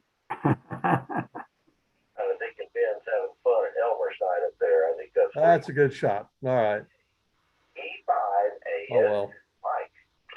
Well, Phil, you should mute that thing and we wouldn't have to hear the 2-meter radio. Say that again. Oh, I was talking to Phil. If he'd Oh. mute that thing, we wouldn't have to hear 2 meters. KC5 SNE Dirk. Well, Ken, I'm glad you're doing okay over there. Sorry to hear about your wife. Yeah, it's going to slow her down a little bit, but I told her not to worry. Just we can do what we got to do. And So is that your 9700 right there in the middle of the screen? TLC. Let's Yep. go. Ben. yeah, And we are going to check in with Warren. I 5WEO. don't have an antenna hooked up yet at the moment on it. That's what I'm working on, to getting a separate 70 centimeter to put in the air, and then I've got. Thank you. We got I you. usually just use my mag mount on VHF, Yeah. and then someday I'll have to explore that high frequency thing. Well, I'm going to use this one for moon bounce, and I have a 70 centimeter amplifier. It's not very much. I can't remember. I think it's 180 watts. But I never drive those things to their full limit. Right now, I'm only running it at about 120 watts. But with the 9700, I can get a little more drive than I'm getting now. So I'll probably run it up to 150 watts. So with 150 watts, I can bounce a signal off the moon on 432. KD5SRX. Well, that'll be interesting. Got a lot of different opportunities to play with. So Oh yeah. And that 9700 is, man, that thing is made for satellite. For- yeah, it's an amazing piece of work. It really You, is. They just ought to get that bloody VFO stabilized. Yeah, well, there is a way to do it, and Yep. I'll have all the hardware I need to do it. And Looking forward to a the ham report. there in New Jersey that told me about it assured me that it's solid as a rock after you do this modification. Well, I hope that's all. Well, I'm pretty sure it will be. I mean, what I've seen would make it would appear to be true. So I believe this was about If you get a chance sometime, Ken, watch some YouTubes on the satellite and the 9700. You ever watch YouTubes? I do. Well, go in there and search for 9700 and satellite operation, and you'll see some pretty neat stuff. Yeah. Yeah, I've had a glimpse of it, but I haven't looked at it extensively because I'm not quite there, but I'm getting there. RPL, Mr. D. Anyway, it looks like it's going to be fun. Just hope I don't have some other underlying problem. Well, it's stable now. It came back up where I left it. I don't know. You know, all you gotta do is just breathe on the dial, Yeah. and it'll change in the VHF mode. It'll change. Has it got a lock button on it to lock it? I think there is a locking mode, maybe. I Yeah. don't remember, but needs that. So, Need to figure that out. yeah, I bet it does. My K3 has a lock on both VFOs. So, and I have to if I'm doing something like that where I want it to stay on that frequency, I lock it, because if I don't, I'll probably bump it, and no telling what's going to happen then. So I'm pretty sure you can lock it. Yeah, I'll need to do that. Just got to find the right button. Yep. In this case, it might be well, I don't know. It shouldn't be a menu, but there's no. I bet it's on the front panel there somewhere. Yeah. All right, Mr. Nathan, we appreciate you checking in. Is there any other late Mr. check-ins? I had one swell shop, but I did not catch anything on that, so please come back.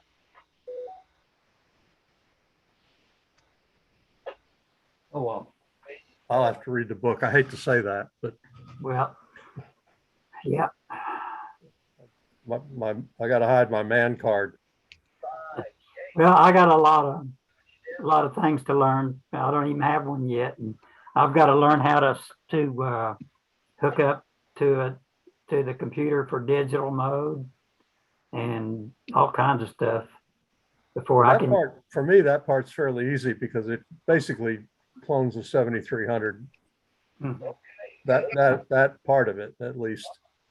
Yeah. So that's Oh, did you have to download drivers? I don't recall.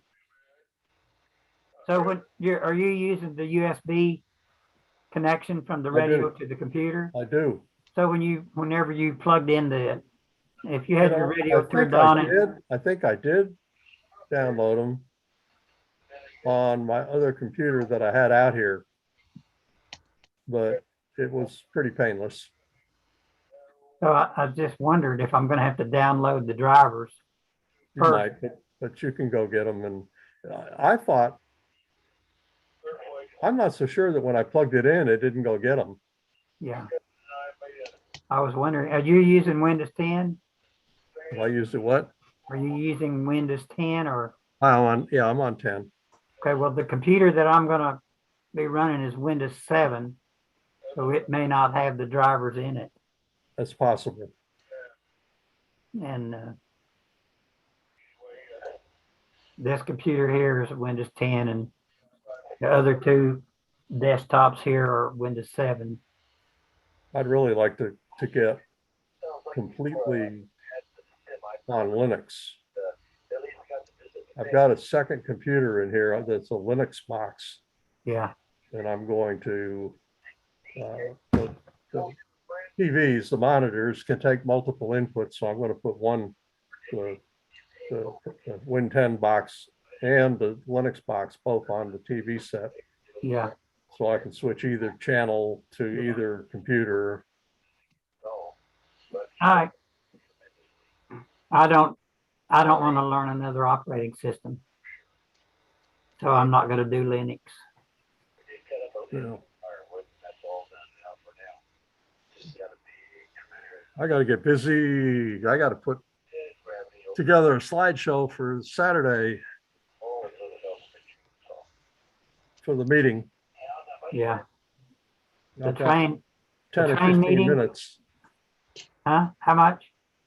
oh, I don't know, 10 or 15 minutes of it anyway. There's Yeah. 3 of us that are supposed to be presenting. So Yeah, and you're gonna do about the train? yeah, I'll do the OMRA and the virtual rail fan thing. Yeah. Where's that meeting gonna be at? Well, this is our next Fire Station 7, At Saturday morning. Saturday fire morning, station? this Yeah. Saturday. This coming Saturday? And Yeah, yeah, that's right. Yeah. yeah. I could use another week. Yeah. Funny you Well- say that because I'm sitting here making up PowerPoint slides for mine. So what are you going to talk about? Well, I really wanted to visit with you too, because as I gather, you and one Ken other, Brown. who else is doing a presentation? You, me, and Ken Brown. Okay. But you 2 guys are going to talk about the actual communications aspects on the real railroad, right? That's right. Okay. Are you going to present on how easy it is to put rail frequencies on the Baofeng? I probably won't mention Baofeng, but I'll show them what I've got on my icons. Okay, well, Chirp has the complete railway frequency list embedded in the standard software. So all you got to do is plug your Baofeng in and go put in the railway stuff, and it's all there. It's all there, yeah. So I don't know if y'all don't do that, I can add that. That would be okay. I mean, I have a list of the frequencies that I have in my radio that I use all the time. Uh-huh. Well, I go over and I just scan the whole list that's on that little Baofeng, and I think, where is it?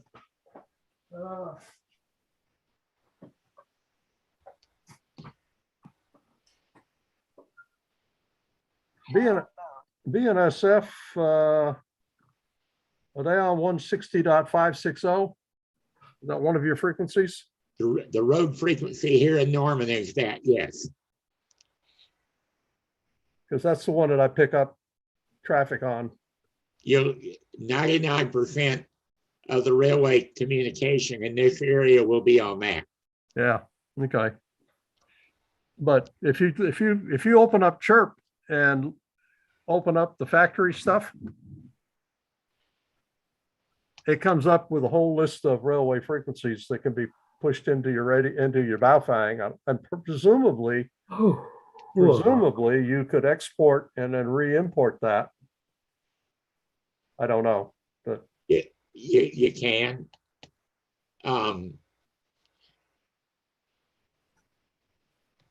course, there's about 100 frequencies that the Federal Railroad Commission has licensed and identified. So depending on where you are, the railroad may be on any one of those. yeah. I've got 111 in that radio. Yes. So the other frequency that I listen to around here a lot is the Union Pacific frequency out of El Reno, and they're on 160.470.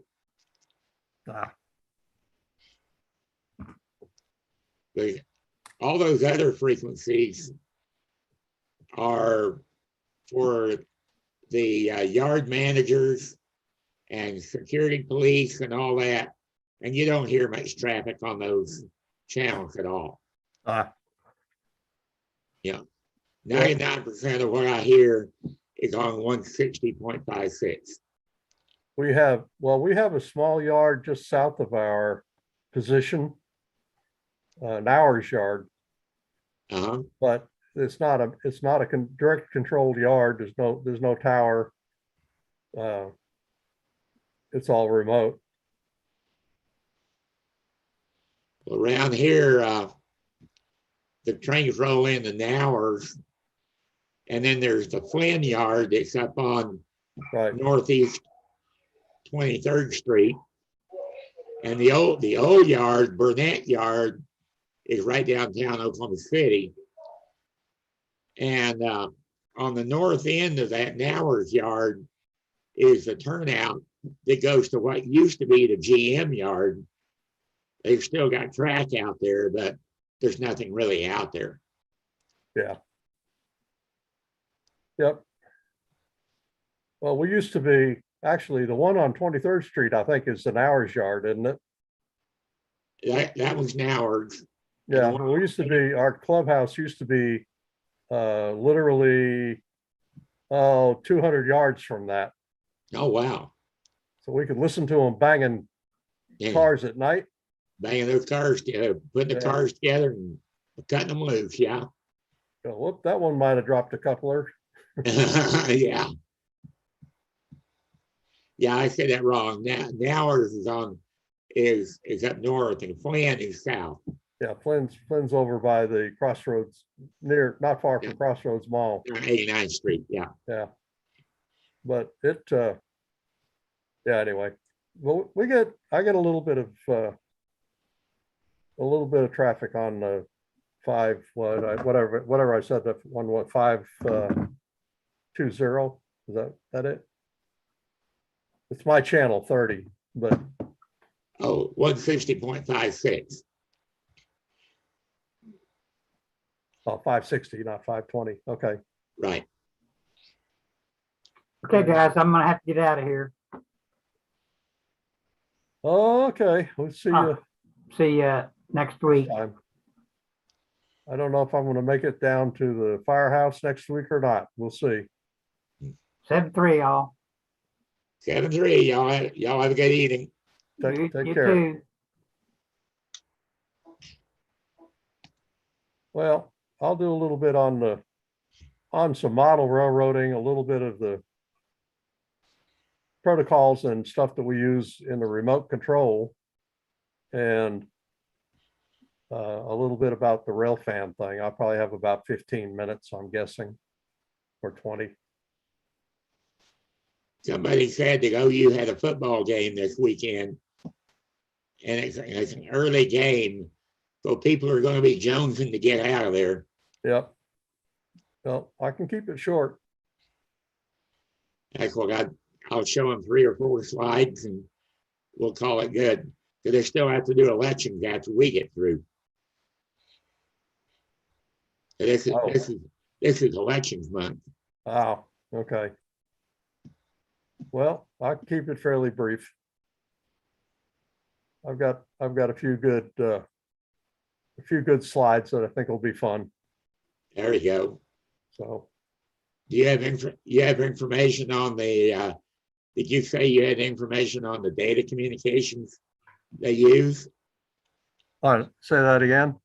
Do you have information on the datacom that they use now? No.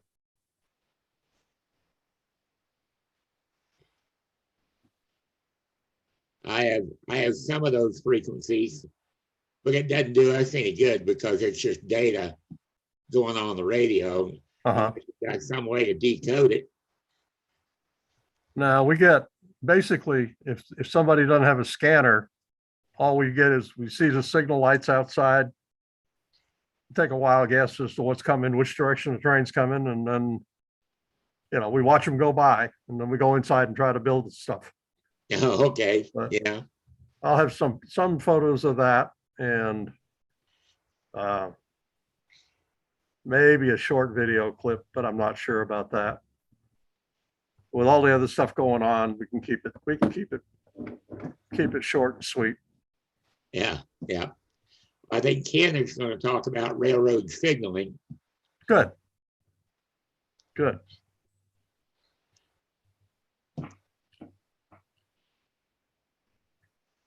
Well, hey. Well, I'm glad I got to talk to you. I know what to put in and what not to put in mine. well, I will. Now, if you want, I'll just show a couple of shots on programming the Baofeng. that's not really related to what I'm talking about, or you can grab that off the, just get a screenshot of the, of Chirp. Yeah, no, you go ahead with that. That's good info. Okay. So a lot of these guys who probably listen to those frequencies if they knew how to put them in their radio. Yeah, it's real easy to do.